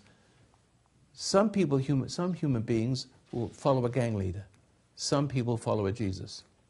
See that? So the whole life, the life force is different. The purpose is different. One's a killing machine, one's a machine of life, right? So when something gets inside you, it can have an effect on the cells. And the cells that begin to take shape to conform to the purpose of the spirit, serve that spirit. Now you have the demoralized. Remember, if our troops get demoralized in say, Iraq, they lose heart. And when they lose heart, they fight in vain and the enemy overcomes them. Struggle as they will, they'll be taken prisoner, brainwashed, and converted over to the other side or executed. Right? That's how it works in the real life. Well, that's what's happening inside us. It's not quite the same, but it's very similar. The cells that are demoralized fight in vain against the cells that are moralized in a sick way. They're emboldened, the emboldened cells. And so when the demoralized cells come up against this, they overreact. They don't have the moral strength behind them. The food, the right kind of attitude, the right kind of leadership. You can just try to make this as an internal thing as it is an external. That cancer of society is the same principle. And so your cells, like you, react and convert to the other side. And the army of cells is growing bigger and bigger. And there's less and less of you. Your defense is weak because you can't eat. You don't eat properly. You're getting the wrong kinds of treatments. You see, you're living longer. You're becoming wronger. You get all kinds of sympathy from people that you shouldn't be getting. You're not really looking at the problem. You're losing faith. You're despairing. You're giving in to the dark side. So you just sit there and die. Cancer is not a disease as we know it. It's a disease of the spirit. Leukemia. I told you yesterday about leukemia. If you look for a leukemic person, you will always find a little child, a beautiful little child, who does not know how to stop giving their life force to the mother, who appears to be the doting mother. And the doctors unknowingly make it worse. But they also make it better, because it depends upon the doctor. It really depends upon the kind of doctor you got. Is the doctor a loving doctor? Because there's something magical about love in a doctor, or in anybody for that matter. Follow that? So, but the other children have to go back to the same home that gave them the illness. They'd rather die. You understand that, don't you? Yes. Yes. And they can't talk. They can't No. say anything. No. They're like little puppies. Yes. You understand that? I'm just making... Yes, sir. Yeah, Roy, my mother and father, my mother passed away from sugar diabetes, and my father died from Parkinson's and Alzheimer's disease. Can you tell me the causes of either one of those diseases? Everything I've told you. Does it stem from resentment? Well, diseases... I got a disease from swimming in the ocean, and never did diagnose what kind of amoebic infection it was, whether it was a protozoa or... It wasn't the kind of thing you get in Mexico. It was much more virulent. And I had it 4 years. I almost died. And so my journey to illness and disease wasn't emotional. But I had all the same diseases as everybody else, because no doctor ever diagnosed any one of them, even when it was that disease. See?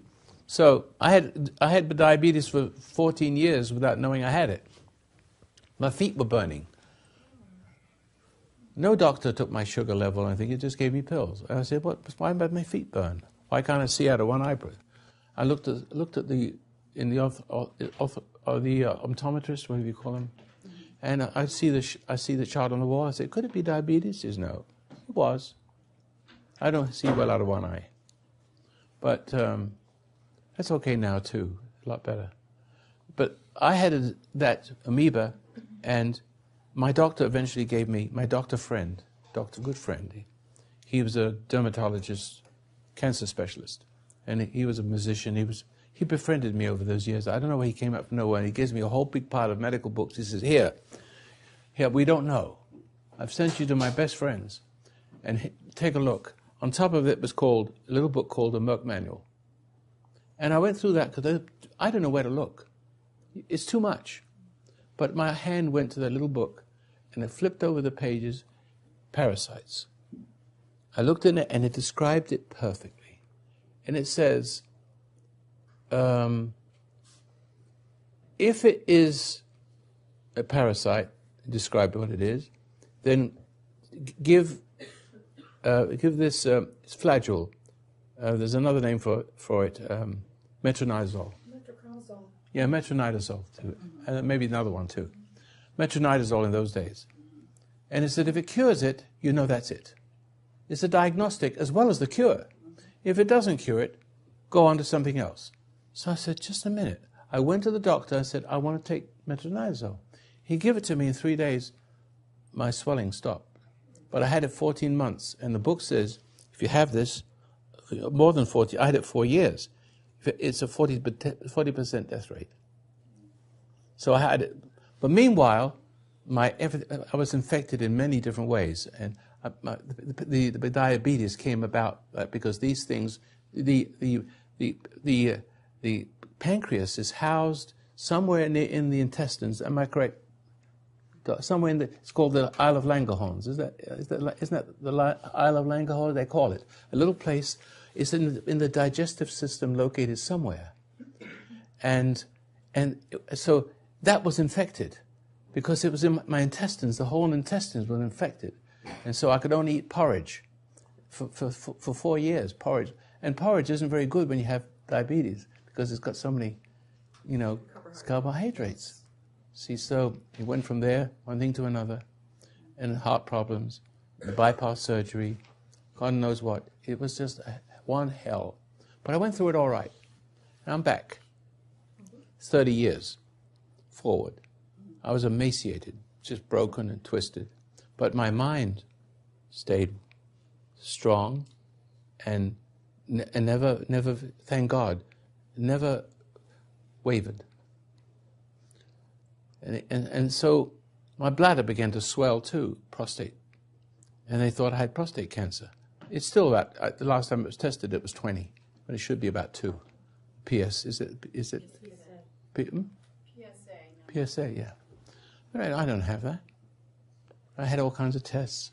It's still, but the prostate had to do with intestines. The intestines affect, you couldn't digest food. Intestines affect there's only just a thin membrane between the bladder and the intestine for men, right? And so the putrefaction of the food in the stomach would sort of leach across into the bladder and eventually affect the prostate, and so on and so forth, one another, and pretty soon you have kidney blockage, and the bladder starts to swell. And the doctors don't take any notice. He just give pills and pills, and my bladder was swelling out, crushing my organs. I was having another heart attack. And they ignored it. They just emptied me out and started all over again, and never told me that the bladder was chronically swollen, crushing my organs. Into an ambulance to Cedars-Sinai Hospital. It collapsed when I got there. But there was a very nice doctor, Dr. Shah there, who's a heart specialist. So, and also another doctor, internalist. He said, I'm going to go a little bit further down. I'm going to give you an X-ray. And this is not my territory, he said. So he says, for a man of 75, see, I'm 80 now. A man of 75, you usually have bad news. Nothing wrong. Just take care of that swelling that's crushing your kidneys, giving you the effect of heart attack. But when I went upstairs I had an angiogram, and it went upstairs. Second angiogram, I had a heart attack. Didn't have the heart attack actually. It prevented it, but I had bypass. And so that's now 5 years later, upstairs in the operation room where they give the angiogram, and I'm making jokes with the doctors and talking about stress to the nurses and having a lot of fun. Later on, the doctor came in and said, I need one of those CDs. But the doctor came in, the heart doctor, the cardiologist came in, a very nice man. He said, I've got good news and bad news. I said, give me the bad news first. Bad news, your bypass failed. Okay. I said, what's the good news? He said, you got new capillaries. He gives me pills, I throw them away. No, I couldn't walk. When he gave me the pills, I was doing all right, was able to walk, but the pills, I couldn't walk after the pills. I threw them away, and it took me a year to be able to walk properly from the pills. See? So I walked on a machine, and pretty soon I was up to 450 calories in a half an hour. And I got stronger and stronger and stronger, and my pulse was weak, a little bit weak, and it was missing, and now it's perfectly normal. 116 over 55, 56. That's it. Here I am. So the point is, I don't have a base in emotion.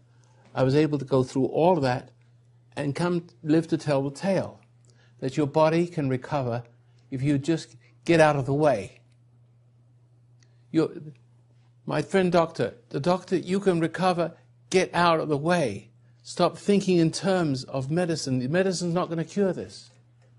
It's beyond the scope of medicine, but it's within the scope of God. And it's not going to be some kind of miracle where you're going to stand up and walk and say hallelujah. It's going to be a slow process. And if you would just meditate and look for the next moment, it's not you can't cure the past, but you can see it, that you can see your failing. The failing is represented by the irritation towards anything. And that irritation keeps you this side of faith. And this is how it works. Let me simplify everything I ever said. Being upset makes you doubt. Doubt makes you upset. Being upset makes you doubt. Doubtful, it makes you upset. When you're upset, things get worse. When you get worse, you get upset and makes you doubt. When you doubt, you make the wrong decision. You get confused. When you make wrong decisions, outcome's worse. You get angry. And now you've got twice doubt. You've got doubt and reason to doubt. See? It never ends. It's between those two things. Your life gets dimmer and dimmer and dimmer and dimmer and everybody rushes to your rescue and no one can do a damn thing. Because no one understands the dynamic of these two little things. Love God and your neighbor and yourself. No one knows the meaning of that. Love God means cleave to Him. Cleave away from the world. You live in the world, but not of the world. See? So it says, be in the world, but not of it. Be ye therefore renewed from within. Assuming that from your mind, from within. How else would you be renewed if it isn't from within? It's not from without. See? It's a whole process. He knew that. If the insurance companies would understand, just teach people two things, that most of the people are Christian enough and decent enough. If you can just teach them not to be angry, I'm helping soldiers with post-traumatic stress disorder in minutes and days. You ask my friend inside there who come out and testify, Greg Lambert, he has been involved in the Patriot Outreach. We gave 16,000 CDs out, and God knows how many downloads from the website that we've given away free. And the letters come, it's like magic. Within days, within a week, within a few hours, the whole problem of post-traumatic stress disorder, bringing the enemy with you, just goes away. And the VA doesn't want to have anything to do with it.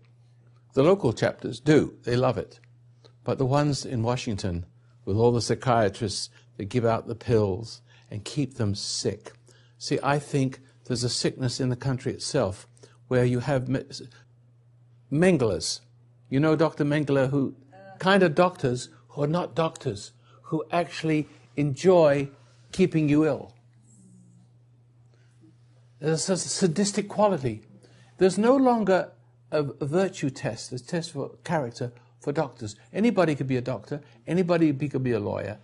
There used to be some standard of ethics and morals involved. There isn't. Anybody can be a doctor. God help you. They're breeding out the good ones and turning them into pill pushers. And I'm not wrong about that. You smile, you know I'm right. But you understand what I'm trying to say about cancer and stuff like that. But I have a question. Next time I get pain from arthritis or some limitation of motion or something, I should not respond with resentment. How does it help you? Anger. How does it help you?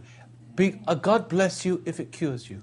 Well, but how do you not respond with that? I tell you right now, I'm sitting in pain all day. You don't know it, do you? Well, because as a result of a lot of things that have happened to me, my feet burn like I'm walking on fire. I have neuropathy like you wouldn't believe. It's like day and night. It never stops, only for minutes at a time. But I just get used to it. I just get used to it. And I've discovered, let me see. I've noticed that if I don't eat much, it's less. Wait a minute. So even though I have a good diet, I may be eating a little bit more than I should. Because I notice when I go without, there's something metabolic going on inside, some kind of metabolism going on inside me, because as I grow, I find that I'm more efficient with my energy. Look, I've been here 5 hours. Yeah, 5. I'm not tired. I'm going to go another 5 hours, get at it with my wife tonight. You're not going to stop me. See? Oh, excuse me. That would be taken out of context. If it's I'm being sitting taken. in pain too right now. Yeah. And no doubt the doctor is. Yeah, but I learned if I'm not distracted and drawn into the pain, one, it doesn't get worse. Two, I have a clarity to see why it is so. No, you ask a doctor what causes neuropathy, they don't know. They don't know. There's no known cure. I will tell you, it will go away one day. But let me say I, because I don't know how to say it any other way. I will understand what it is. And it was, I've lost about 50 pounds. See? You seen it? But I put on muscle and strength. You don't want to mess with me. You don't even want to mess with me. And I'm 80 years old. And so I swim and I run, and every step I take, it hurts. Mm-hmm. But I sprint the 100 yards in about 11 seconds. And that's right. That's not slow. That's about what the average person could do if he really tries hard. So, but every step is painful. So I go 4 miles up a hill and run home. But every step is painful, but I don't let it bother me because I got to do it. No pain, no gain. See? So pain is simply a warning sign. It says you're sitting on a hot stove, get off. All right. But I know that I cannot give in to that pain. And resenting it doesn't cure it. It takes my clarity of, it robs me of my strength to conquer it. Because when you resent something, your energy, you're using up energy. And there's something about what's happening to me now that it seems like I need less and less and less. And I'm not losing any weight when I eat less. I don't seem to eat what I had today. I had some poopy porridge. Raw. I eat raw. The raw cereal you see out there, it's raw. It's raw grains. And it tastes delicious. It's got all that fiber stuff, that's antivirus stuff. I hardly get sick. Hardly ever. The only thing I suffer from is this. And I'm okay with it. And my family goes round and round in circles. Everybody get infected continuously, as they do all the time. I'm not affected by that. See, and I eat differently. I don't eat what they eat. I don't eat what you eat. But it seems to me that I kind of know, slowly but surely, that not only is it the good to eat the rawer foods and occasional cooked food, but it is to eat. In my condition, it seems like my pancreas is such that it can only handle so much food, and that's a good thing for me, because what I'm learning is how a person should eat if they didn't have diabetes. I don't have diabetes. My blood sugar is perfectly normal, thank you, 95. You see? I can eat fruit. I've learned how to eat fruit. You know how to learn to eat fruit? I learn to eat fruit before I run 4 miles. Then I use up all the energy. It doesn't accumulate in my body. Oh, but they say you can't eat fruit. Yes, you can, if you burn it off. So that way, and I find the kind of fruit you can eat, if you want to, not run 4 miles, you eat berries. Blueberries or strawberries. Roy, why should you choose to live in pain when there's so many wonderful pharmaceuticals out there that do not cause mind or mood altering effects? Well, let me say, if there was something good that I prefer not it. I prefer not, because I know that if it's a kind of food that I don't know about, if it's a kind of remedy that's natural, I'm missing some kind of vitamin or something. You would try that. Yeah, I would. But I don't think I'm short of any vitamins or anything like that. I am short of maybe magnesium, because as you get older, I find if I take a little magnesium, my muscles don't cramp up when I swim and run. See that? I understand potassium. I get that. But other than that, I don't need anything. I don't need anything. I want to drink that.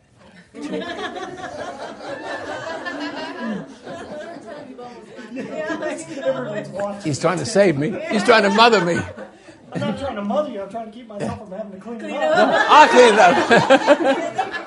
Just like a good wife would, right? If I don't speak up, I get in trouble for not speaking That's up. all right. Sounds like a self-interest.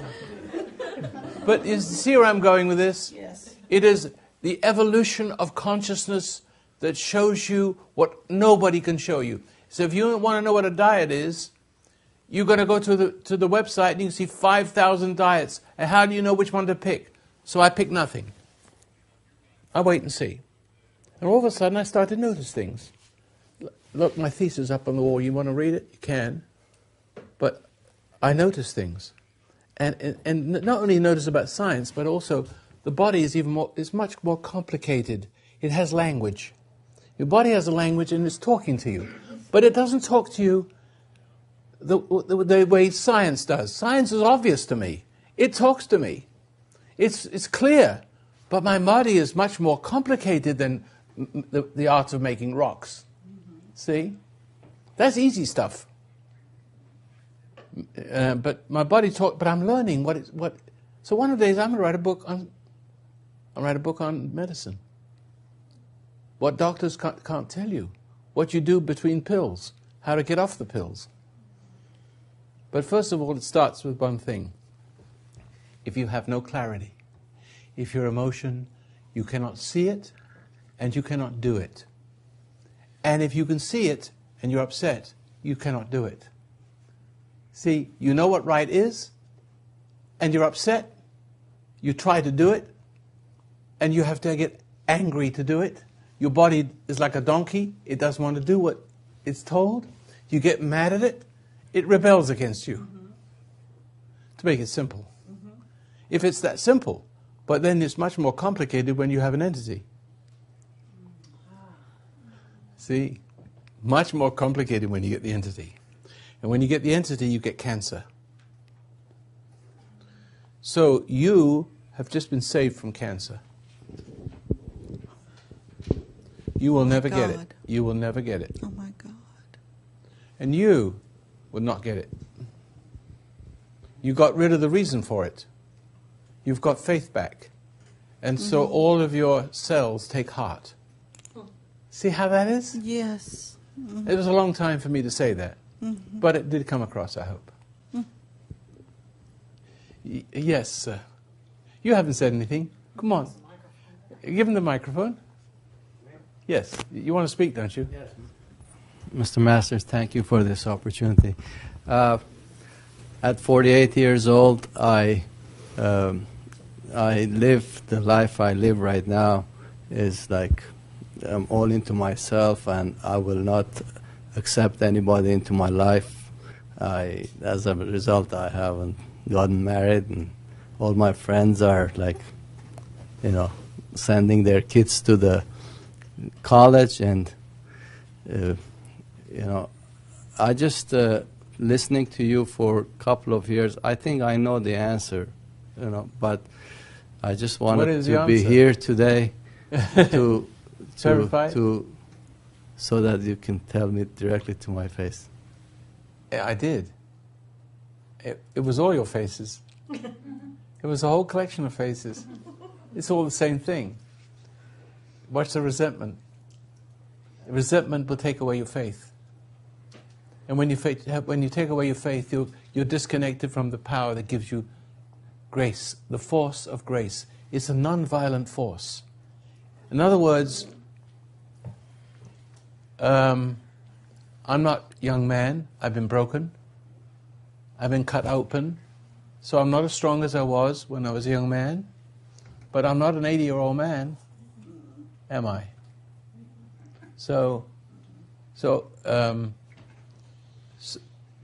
But I have a force, and its spiritual force is strong. And not me, but it's my evolution of my allegiance. It's made a home in me. See, when you respond to what's in the right way to what's wrong, he grows in you. You get reward of more life. There's more of him than the darker side in you. It grows in you. And so, again, I lost my train of thought. Help me. I want to say something, and I just lost that train of thought right there. Well, he told me it's the resentment. It's a non-violent force. I want to go back to that's where I left off a second ago, and I just got distracted for a second.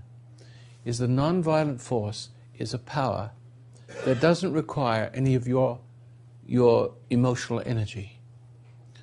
Because if you're always struggling against life in like kind, doing it to others, responding to others, others are responding to you, doing unto others what was done unto you, doing unto others before they do it to you. See? You're always involved with an unhealthy struggle which keeps you from seeing and moving and having your being in a whole brand new way. You're very limited. You get a short life and die, and you don't know what life is all about. So what I have, and I understand it now, is a non-violent force, so that if I have to use force, it's 10 times the strength that you would expect from a man of my age. It's the strength of 10 men. But just by itself, it's the strength of hundreds. Because you see, there's thousands listening right now, but then there's a certain person I hear on TV every now and then, all too often, has the strength that takes the strength from millions. It's not the same thing. So I give you back to your strength. My strength is to bear witness to yours. And so I'm not giving you or taking anything away. I'm bringing you to the realization that you have a power. But when you have that power, it doesn't feel like power. And when you have well-being, it does not feel like well-being. And when you're happy, it doesn't feel like happiness. It doesn't feel like anything. When you're healthy, you don't feel healthy. If you feel healthy, you're not healthy. If you feel good, you're no damn good. If you feel brave, you're not brave. A coward is a person who wants to feel brave because he needs the feeling because he hasn't got what it is. So if you feel 10 feet tall, if you're only 2 feet tall and you want to feel 10 feet tall, then you can feel 10 feet tall, but you'll still be 2 feet tall. See, the feelings give you an illusion of a facsimile, but it isn't the same. We are too dependent upon giving other people our feelings to tickle us to a certain feelings of well-being, of security, of health, of happiness. And it's all backwards. But we seem to revel in the delusion because that way we don't have to look at ourselves. We can still go along our merry way thinking we're living our own lives. You understand what I'm saying here? It's so very simple. And everything I've said here today and yesterday hinges on 2 things. Love God. Whatever that means, it means sit quietly and transfer. Let go.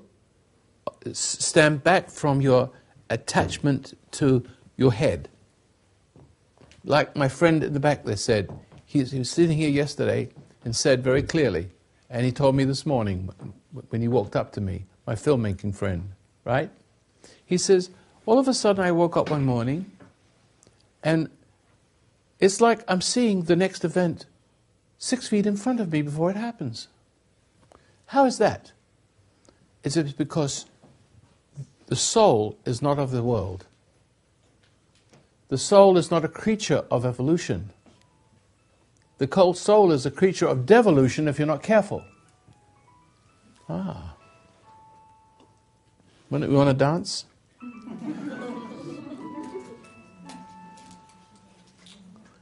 Oh.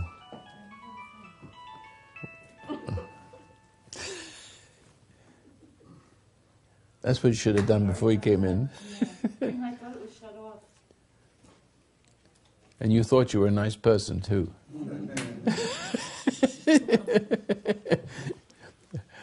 Yes. May I say something? Yes, you may. Camera lady. I'm a person too. I just want to say something that I have learned just from doing the camera work today. How today I've had to stay focused all day and pay attention to everything that's going on. And just in that staying focused, I have felt sometimes how I have wanted to be drawn into a feeling of discomfort of my the symptoms that I have. Mm-hmm. And so I'm seeing that the more I am objective and focused on what I'm doing, the better I feel.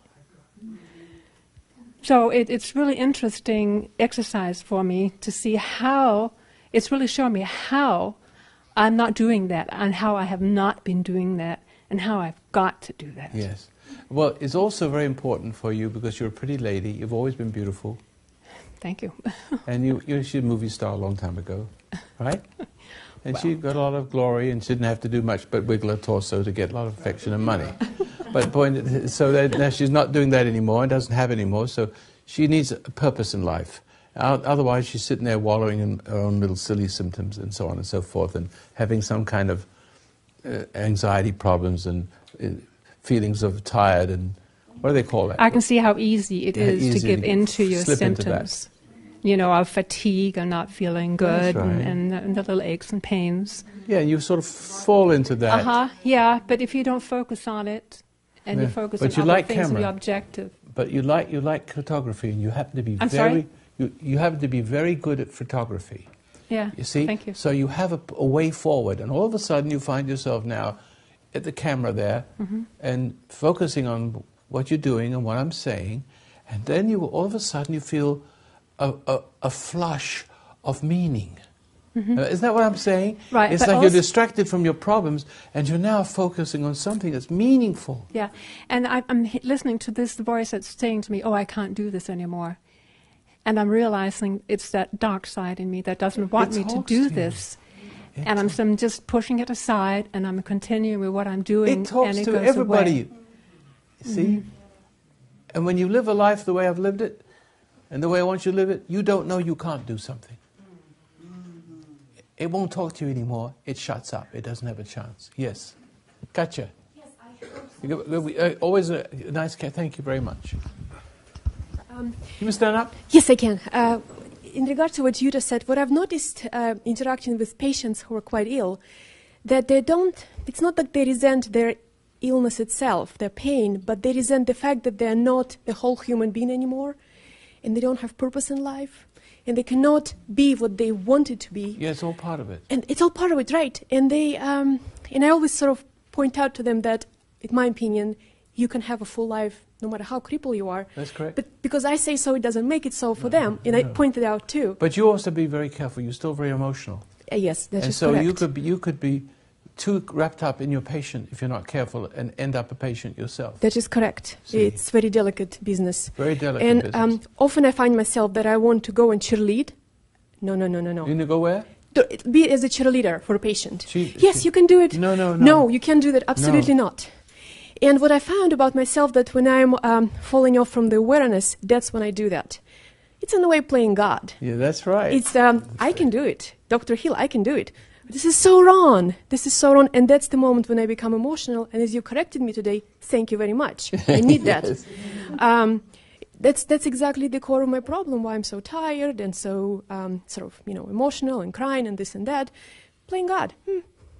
Just knock it off and get down to business. Exactly. It's all a matter of being just aware, isn't it?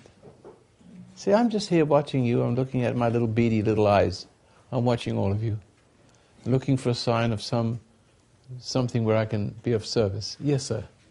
You haven't said so. Would you like to stand so we can see? I haven't said much or anything, but I've been meditating for like maybe a year. Yes. And really stirred something up. I called you a while back, maybe a week ago, about having a small exorcism. Yes. Didn't know like what you think. saw today? Not quite like that. Not quite as bad. But it did come out like the same way. Yeah. And it's funny, a couple people have struck on a chord. Well, lights have been going off this whole time, but Yes. about being on the left side, and she said something about having a pit in her throat. Well, I've had that pit in my like you're throat for choking, some it's like months. you're choking. Yeah, I've always had that. I've always had this sense of something tackling me and strangling me when I'm trying to sleep. That's not unusual. Yeah, and I've even had, like, I've called you before on this too, when I've woken up, something sucking the life out of me when I'm sleeping, There's no, I think they're called incubus and succubus. Right, that's what you mentioned. But but something is like that. And I can feel these things. It could be an internal thing, externalized. I can feel it around, and I've been aware of this, and haven't known what to do with it. No one to talk to. Yeah, basically, yeah. I mean, how can you so somebody relate? You relate to me? Yeah. You're okay now? Yeah, I'm feeling better and better. How so many times I just wanted to just bolt out of the room, but I knew it wasn't me that wanted to leave. Today? Yeah, oh yeah, today's was the worst. Yeah, today was the worst. But when you don't follow that desire to bolt out of the room, it leaves you. It will bolt out of the room itself. You stay where you are. See, I've been taking in a lot. Like I said, I haven't been saying anything because my problem, like a lot of people, I don't speak up for myself. Obviously, I wish you would. How old are you? 30. Got to. Yeah, Got to. I've never. I think I've felt the lack of authority to say anything, or felt like I didn't have. It wasn't my place to say something, or someone would tackle my voice. It's a lie, though. It's a lie. It is your place. Okay. You're a very look. I don't want to blow smoke up you know where, but it is your place. It's your place, and it's your time to say what must be said. Okay. But it takes a certain wisdom. Now, here's the key. Here's the key to it. Saying the right thing at the right time cannot come by planning. Right. It cannot. You have to learn to stop rehearsing in your head, right? Exactly. That's what you do, because things are never the same as you've rehearsed them to say it. Not ever. Never. No. So therefore you're screwed. Yeah. Right? Every time. Every time. So now you have to trust the moment when it comes, you will know. I know. Fair I enough? recognize it. Yeah. It's the only way that can work. And if you listen to what I say and believe what's believable, if it's believable, and wait and see, you see how much better you'll be. All of a sudden, you'll stand up and say something before you know it, you said it. You're the instrument, and it will surprise you. Okay. And you'll surprise yourself how simple and short, not like me, long-winded, I have to be. I've got to talk for 6 more hours tomorrow. But the point is, you don't have my job. I have to talk a lot. You don't. Right. And in real life, I don't have to talk a lot. You know, I do business. Hello, goodbye, nice doing. Right. Okay, thank you very much. We do business. But the thing is, there's a time and place to do everything. But if you're not upset, if you're not in a state of upsetness, so that when the time comes, you're either afraid or upset, if you can just keep the next moment, as you're going through the day, today and tomorrow, watch for the little things that could irritate. There's not a towel in the room or something, and there's no toilet paper and you need it badly. I haven't got any dollar bills. See? Whatever it is, it can irritate you, right? Right. If you're Jewish, it's a real terrible dilemma. So, excuse me. But you understand how small they can be. Oh, yeah. So watch for them, and every time you have the opportunities to see it, let it be in front of your head for a little while, to watch for it. And so you walk around just being aware, not necessarily thinking about that, but the awareness is to be watchful for that in particular. Never mind all your other problems. Never mind all of that. All I ask you to do is look for the next opportunity, because in that opportunity you'll have a chance to change the world. See, everything is affected by time and space. I've written a thesis on it. I read it. Okay? Everything. And nothing cannot be affected by time and space. Everything evolves as it should. Changes and decays and everything is affected. Human beings, not so. Human beings can affect the change into the world differently. The kingdom of heaven on earth as it.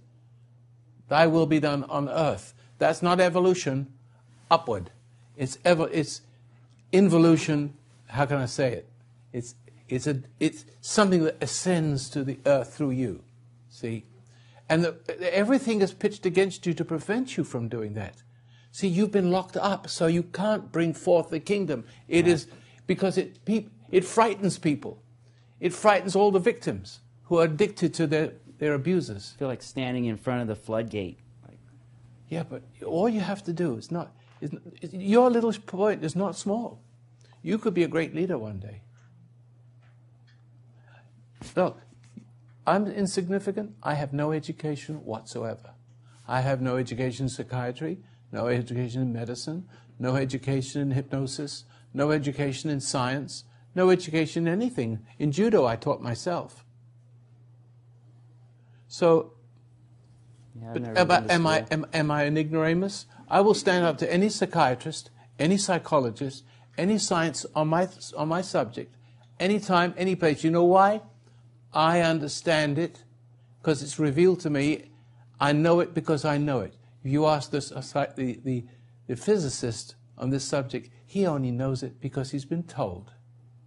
I know it from the underneath, and then I found the words for it. I don't have the words for it and not know the underneath. See that? I understand that. I will give energy to the world. I mean, it will happen. And the reason for it is right there. Yeah, I've read it. It's very simple. Very simple, but it makes so much sense how I can just see it come together. Yeah, you can. But the physicists have trouble with it because they're educated, and they're educated to think black is white, green is pink, gravity is a pull. If gravity is a push, magical things happen. All the things that could never be solved become solved. But they don't know what gravity is. They theorize that gravity is a pull. But I say it fills the whole universe and everything's made from it, spinning from it. And but I'm not a physicist. Why do I write like a physicist without being one? Because I'm an idiot savant. I'm taught of God. And that's what the Bible says. You know, there comes a time, saith the Lord, I think in the New Testament, the Old one, it's repeated in the New Testament, it says, the time is coming, saith the Lord, that not every man shall no longer say to his brother, know ye the Lord. For I shall write thy laws into their hearts, and unto their mind I shall inscribe them, and I shall be their God, and they shall be my people, and so on and so forth. And even Jesus says, not that you shouldn't get an education and benefit by other people's learning, don't get me wrong, but most of it should be understood, and not pushed too hard. Don't push issues to cram stuff in your head. Let it come because you love it. You love your science, you love whatever it is you do it, and the very act of doing it fulfills you. And discovering it, and rediscovering what everybody else knew before you, or thought they knew. What kind of work do you do? I work in telecommunications. You do? Yeah, installing and repairing. You do... I climb poles, basically. Oh, you do? Yeah, and crawl under houses and things. You fix the lines between the towers of... Phone lines, DSL lines, stuff like that. So what do you want to be when you grow up? I'd love to be in physics, or I'd love to do something, or help people, or Start from where you are. I mean, you have a wealth of experience. What can be made better? What can be made? Invent something. See, you're on the front line. You invent something. You're right there where you see an improvement can be made somewhere. See that? Start there. Okay. Thank you. You're welcome. Yes. Thank you very much. On your radio show, you spoke of the sickest... Come over here. Come let me see you. You're such a long way away. Yes. The sickest person in the family controls all the money, and it defies logic, because you would think the person that controls the money would have the most sense. Exactly. I don't have any understanding, but per personal experience I understand it, but I don't know how do you come across that understanding. Could you expound further on it? Yeah, well, the truth of the matter is that evil rules. We come into the world subject to it, right? The sickest person, the family is usually ruled by the sickest person, correct? Yes. The country is also ruled by the sickest person, but because we can't help that, we cannot help but be drawn to that which, the very thing that has corrupted us, we embrace. Not only as our own individual lives, but in mass. So that's the reason why the world has seen nothing else but misery and suffering and the worst kind of human beings that run countries. Some young Yil, whatever his name is, Adolf Hitler, Stalin, Mugabe, the lowest forms of life. And there's something about the lowest forms of life that can seduce you and upset you. It doesn't take too much It doesn't take too much. Remember that little girl that was stolen from the parents, and she, Elizabeth Smart, you're right. And you remember how that the bum in the street kept her, and she was within sight of her own home. They walked around there, and she was dressed up like, I don't know what she was dressed up like, but she was so hypnotized and so attached to the abuser, like who was that heiress lady? Yes. Who? Patty Hearst. Yeah, she was violated and degraded and sexually molested and imprisoned and put in a dark closet and horribly treated, but strange thing happened. She transfers the loyalty to this Indianese Liberation Party. And then robs banks. And when she's asked, why does she rob the bank? Why didn't you walk away? I didn't want to feel that what I was made to do wasn't my own idea. See that?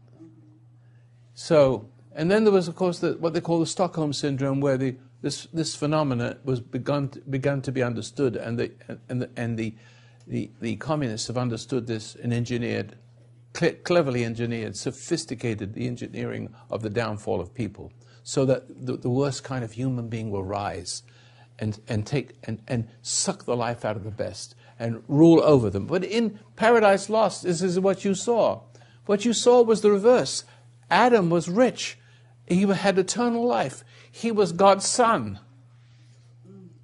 And the lowly serpent, what happened? The roles changed. See? The life changes. He became less. The hell on earth became more. And hell on earth knows how to keep us in a hell. Keep us upset and seduced and sedated. And keep our minds blocked from seeing reality. So, little wonder. But don't be amazed about it. Just observe it. But it's not, I guess, not only amazed, but how could the worst get the best things? They draw themselves to the best, or they? No, they exploit. They exploit others. They know how to take life away. Better than the healthy ones. Yeah, they take your health. They take your wealth. They take your soul. But we allow them to. We allow them because we do not understand what we're dealing with. Because to be born into this world as one of those kinds of people is like being a weed. It's like being a weed. A weed is indigenous to the earth, right? You can't kill blackberries. You can't kill the weeds, they come back. They flourish no matter what. So a farmer, in order to have a good crop, has to take, say, corn, which is not indigenous. We're not indigenous to the earth, but some people are indigenous to the earth, like the weed. So they're born with this cunning. And it's almost born into them. They went to the same school. They've all gone to the same school. See? But other of us are not like that. And you know how I can say, Jesus says something about very similar to that. He said there was a farmer who planted a crop, and during the night his enemy came in and planted weeds. What shall he do? He said, let them grow together, and then on the threshing floor we separate them.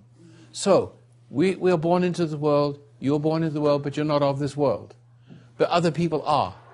And they know how to navigate, and they know their way, and they're crafty, and they understand your ignorance. They know that you don't know the ways of the world because you're on a higher level. But you're still not high enough to know how to deal. You have to fall to that victim. You have to discover it. It has to grow up inside you, and then you taste it, and you become it. And then you begin to cry in agony, and then you get saved. Now you know both worlds. Now you've got best of both worlds. See, you see by the light of right what is wrong. Not only with yourself and you transform, but you also see what's wrong with them and you know how they think and you're way ahead of them. But they haven't got two lights. They don't see what's right. They don't see their own stupidity. You're more than a match. You will be more than a match because you've come from there and you're no longer there and you know how to manage. See? But it's a good question. But let me have a question from a person who's not yet spoken.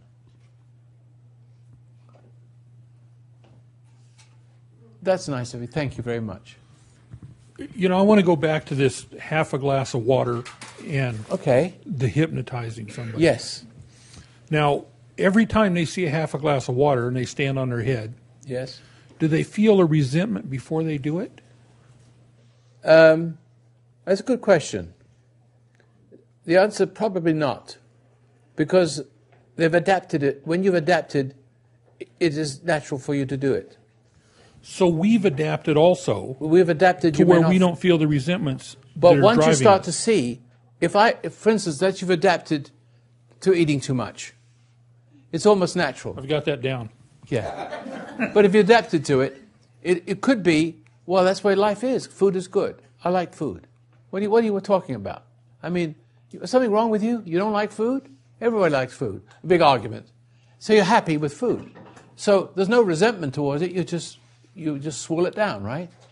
But the minute you become aware that you're losing your health and you get diabetes and you begin to get inconvenient, and something is making you aware. Now that something is making you aware, you can put aside. You can put aside something that makes you aware, and you resent knowing you're fat. And you get upset, and when you get upset, you want to eat more, and the food becomes an opiate. Food can become an opiate. Absolutely. Looking forward to the next bite looking forward to something is better than having it, because when you have it, it's not what you thought it was. Even though it was pleasure, but the pleasure made you worse. The pleasure gave you something, a distraction for the moment, a rush. At that point you got worse, and all of a sudden, there's the looking forward. It's the journey towards the next bite. It's the journey towards the next deal. The new car, the new house, the new wife. No, I don't know about that so much fun, but point is, but it's usually when it comes time for you to face your problem, the glass of water, I would say to that person, do you remember 20 years ago that I hypnotized you? You did? I said, yes. You see that half a glass of water? I set that up for you. He won't believe that. When you see me hypnotize, I may hypnotize someone tomorrow. And we may do, I don't like to do it. I don't want to do it. But I can show you that I can hypnotize a person, make them change their shoes off, just something parlor, some little parlor trick. It usually changes the shoes, it's really, not harmful to the mind. I'm not asking you to do something immoral. You can make somebody do something immoral and damage them permanently. But just a parlor trick, okay. I will say to that person, before you come up, I will make you change your shoes around. I'll prove to you that it has a power over you stronger than you. So someone comes up, and I make him change his shoes around. I open his eyes and say, now, why did you change your shoes around? He says, I don't know. They felt uncomfortable. Did I tell you that you'd make an excuse? You'd make an excuse? He said, yes. And that you would do as I tell you? Yes, you did, sir. I remember that. I said, now why did you do it? He said, well, I thought I'd experiment. In the next breath, I gave him the suggestion, I can't make him see it. I myself can't make him see it. And then I said, the real reason is I made you do it.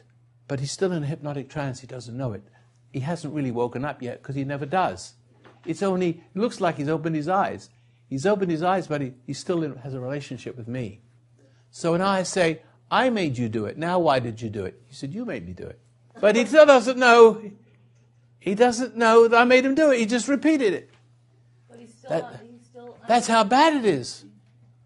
So when you try to wake the person up, that's when the resentment comes. When you start to look yourself in the mirror and realize you're dying and something owns you, you resent knowing it. It's the resentment of knowing it that kills you. It's the resentment towards that's going to save you. The resentment is towards the thing, the person who loves you, who sees you self-destructing, tries to waken you up. He reacts to you with your conscience the same way as he responds to his very own conscience. He resents knowing. He resents you knowing and you telling him, reminding him of what he doesn't want to face. Follow that? You going to be okay with that? Is that helpful?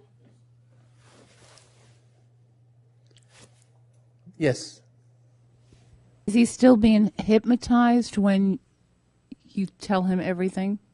Is he still under the trance? No. Once a person is hypnotized... Before you snap? Once a person... He's not ever out of the trance. You don't get it. In other words, he walks away from me, but he's still linked to me. He always will be. And so somebody else does to him what I just did to him. All I've done is taken over his conditionings. From everyone who conditioned him, I know how to do it, take all those conditions and transfer them to me. That's all it is. You can't hypnotize somebody who hasn't already been hypnotized in ways that not recognized as hypnosis. You're conditioning. You've been programmed and conditioned by certain pressures, and how do I do it? I stand over there as bold as you please, as confident as you please, and say, for instance, stand up. See what you just did? You see? Okay. Why would you stand up? Because I said so. I know, but you see, you felt the impulse, didn't you?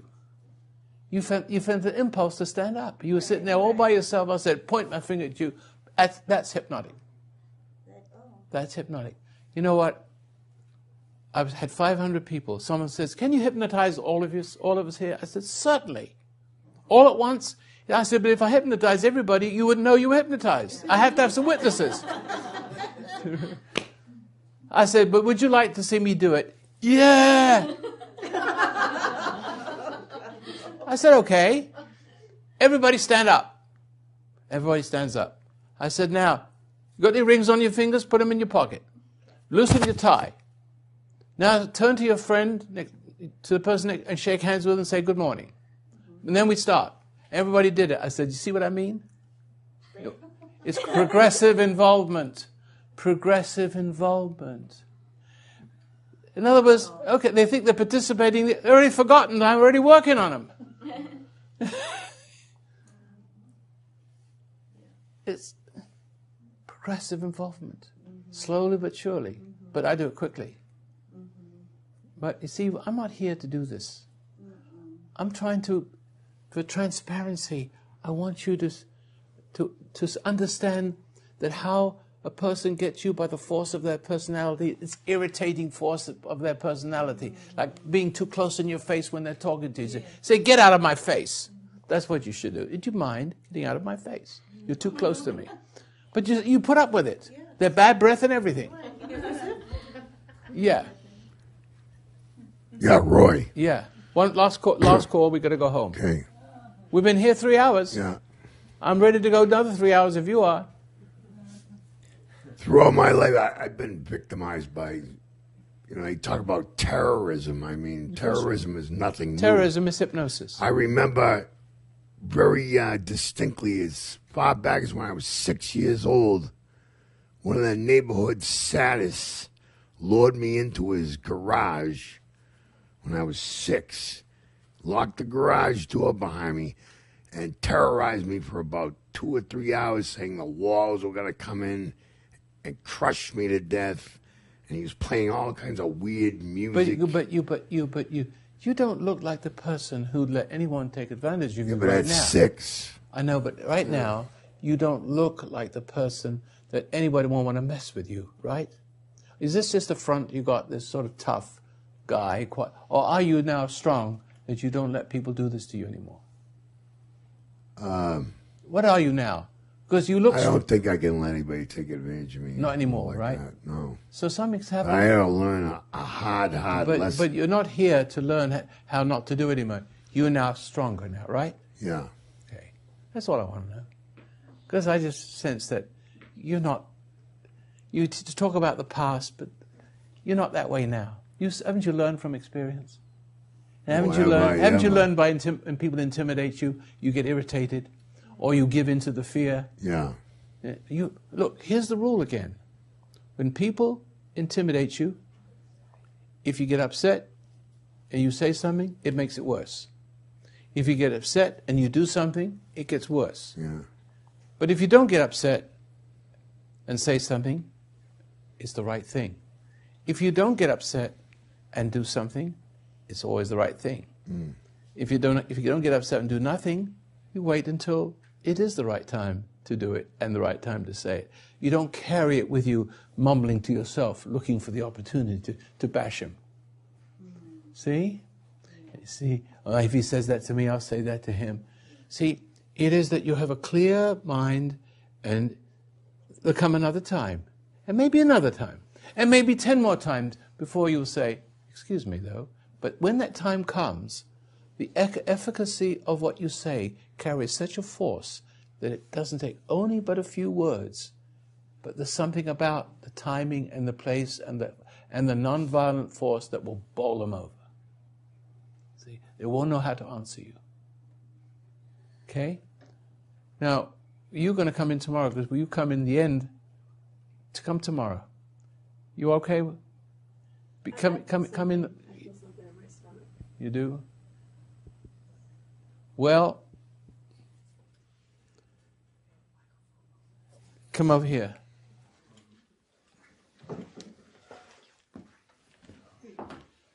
I'm going to take a half an hour off tomorrow's.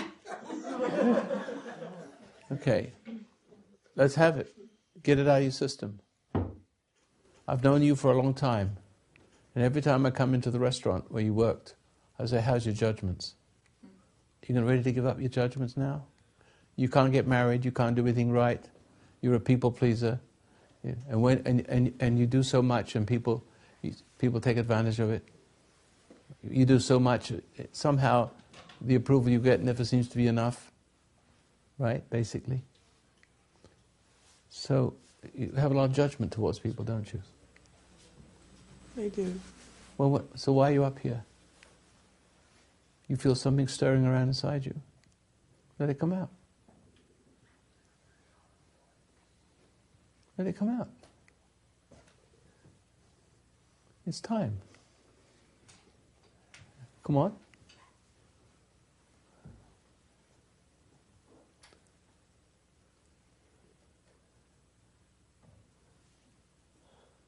You want to be this way for the rest of your life? You want to suppress those things? You want to get rid of those judgments? You can't grow with them. Come on out, then. Come on out. Out. Out with it. Now. Come on. Who was it that did it to you? Tell me, you never said anything. Who did this to you? Who did it? Who do you blame? My father. Go ahead, tell me. You never said this to me all these years. Tell me. Get it out. I always had to, could never make him upset. You could never make him upset? I didn't want to make him upset. Oh, you don't want to make him upset? No. Here. Because if you made him upset, what would happen? So far away. Huh? It feels far away. But that's the way I am now. What? Making people upset. Don't want to make people upset, or wait, what or like when I it's well, like right now I think about like when I hear you talk, you know, I feel all your positive energy, and it makes me feel positive. Yeah. And you know, so I have my moments of positive, but. You never said this to much me. In all the 30 years I've known you, you've never said this much to me. Keep going. Well, I've always been very shy. You know, I've never felt, you know, I always felt like I was going to say something stupid when I spoke, or so it makes me hold back. You know, it makes me, or I feel awkward, or. But if you hold back, that's what makes you awkward. Yes. That's what's doing it. But it's also like fast. It's like, it's just like. Go on. What do you mean? Well, just the what stops me, you know, from talking. If I don't think about it, you know, there's, you know, like if I just walk, sometimes I can talk and it's just I'm myself, you know, and I don't feel intimidated. But I've never seen you talk. I never seen you talk like you talk telling me now. I'm the one you could talk to, and you would never talk to me. I always have to sort of talk to you and say, how's your judgments? And you feel... Well, I think I always put you on a place. Pedestal. Yes. I can't help you if you have me on a pedestal. How many times have I said, don't put me on a pedestal? Well, I felt it yesterday when you told me, when I was leaving, you just, I could feel the love from you, Roy, when you touched my arm, and I could just feel your strength, like I don't know, just like a good force. I don't know how I can say it. It didn't feel like any connection. It was just like,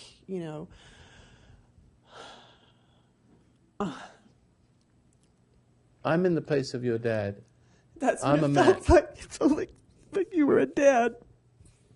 But I'm play the role of a dad now, so I can't be lovey-dovey, kissy-kissy, huggy-huggy. No, it felt like a father. But I'm just trying to get you to just come out. All I want you, if your father has a bad effect on you, why can't I have a good one? Why don't you let me have a good effect on you? Why don't you just let me say to you, it's okay, speak up. Speak up to me anytime you want to. Speak up to me or anyone, and that's your right. I felt that lately after all the things I've done to get myself in this position that I put myself in. Well, you didn't really put yourself, you just compounded what was put into you. But you're not, listen, when you was a child, you thought as a child, you behaved as a child, but you can't go on being a child. You have now consciousness here. You have consciousness. And what have I said about consciousness? Are you ready?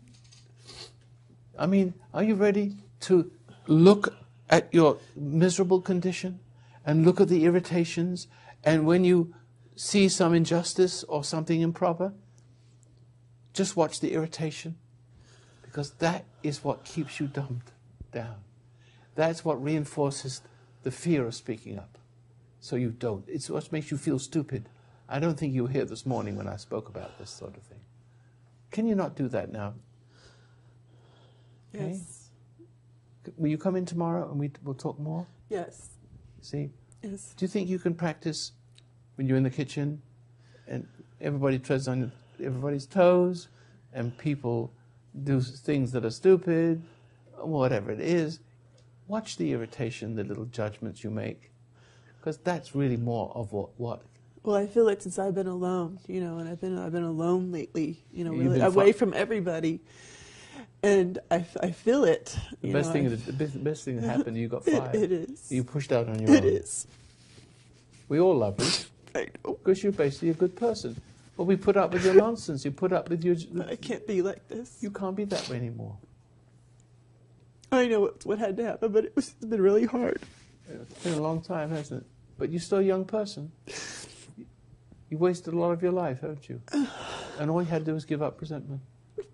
That's all it was. Isn't that the kind of thing? Yes. Okay. Tomorrow we talk? Okay. Okay. Okay. Tomorrow you sit in the front row after breakfast. Okay. I've known Catherine a long, long time. And the first thing I would say into the cafe, how's your judgment? And all I got was a stare.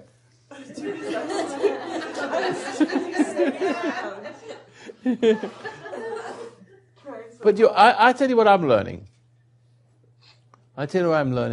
It's very clear that it can take 30, 40, 50 years for a person to come to a point where you can help them. And the people I help have already gone through that journey on their own some other place. And they come across me on the radio, they've already been through that journey. And they're ready for it. But then other people have entry points. David's very good with entry point young people, aren't you, David? Basically. When you talk to David, he has a different level to where I am. Not better or worse.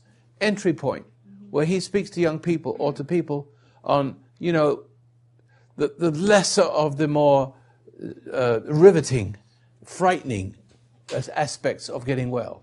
See? So, I don't know if you're going to be talking tonight? Yeah, absolutely. Make it more informal. Informal in what way? More informal than this. No, we do. I just ask people what they want to talk about. Meeting in the living room? Was it like? I'm glad you did. I'm glad. Yeah, last night was really great. Yeah.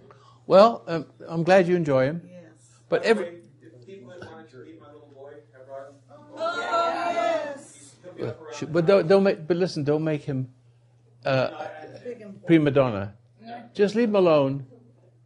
Actually, he was. Oh, guess what he said yesterday? I don't feel well. I have to cancel my lecture. He's 6 years old. I have to catch you. He intended to speak before the group. If you could see this little boy, don't say anything. Don't cuddle him or kiss up to him. Just watch him, and you'll see the little boy in your little girl or little boy in your heart coming alive. It's how you were once, and shall be again. Also, Alexander is here too, so you'll see the you'll get the pair two of of them. Just watch them. Just watch them when the kids are brought up right. All right? Just watch what happens. They're indomitable. If you don't break them in the early age, you keep them 10, 12 years old, and then slowly bring them into the arts. I just helped my 15-year-old grandson to stand up to his mom with respect. He says, Grandpa, I have to talk to my mom, and she's had too much of an influence on me. I'm becoming a man now. I've talked to him before, but now he's saying you want to make sure it's okay with Grandpa and his father to speak to his mother. With all due respect, Mother, I have to say that you're very confusing, and I have to stand up to you, and it's right. Takes his role, the rightful role. The trouble is, the mother otherwise continues to confuse and confound the manhood of a boy. See? And they've got a good dad, good grandpa, and mother will understand, like it or not. Thank you very much. Tomorrow, see you again, ladies and gentlemen, and I hope you enjoyed your stay here. It's good food. Are the toilets working? Yes. Oh, thank God. Thank you.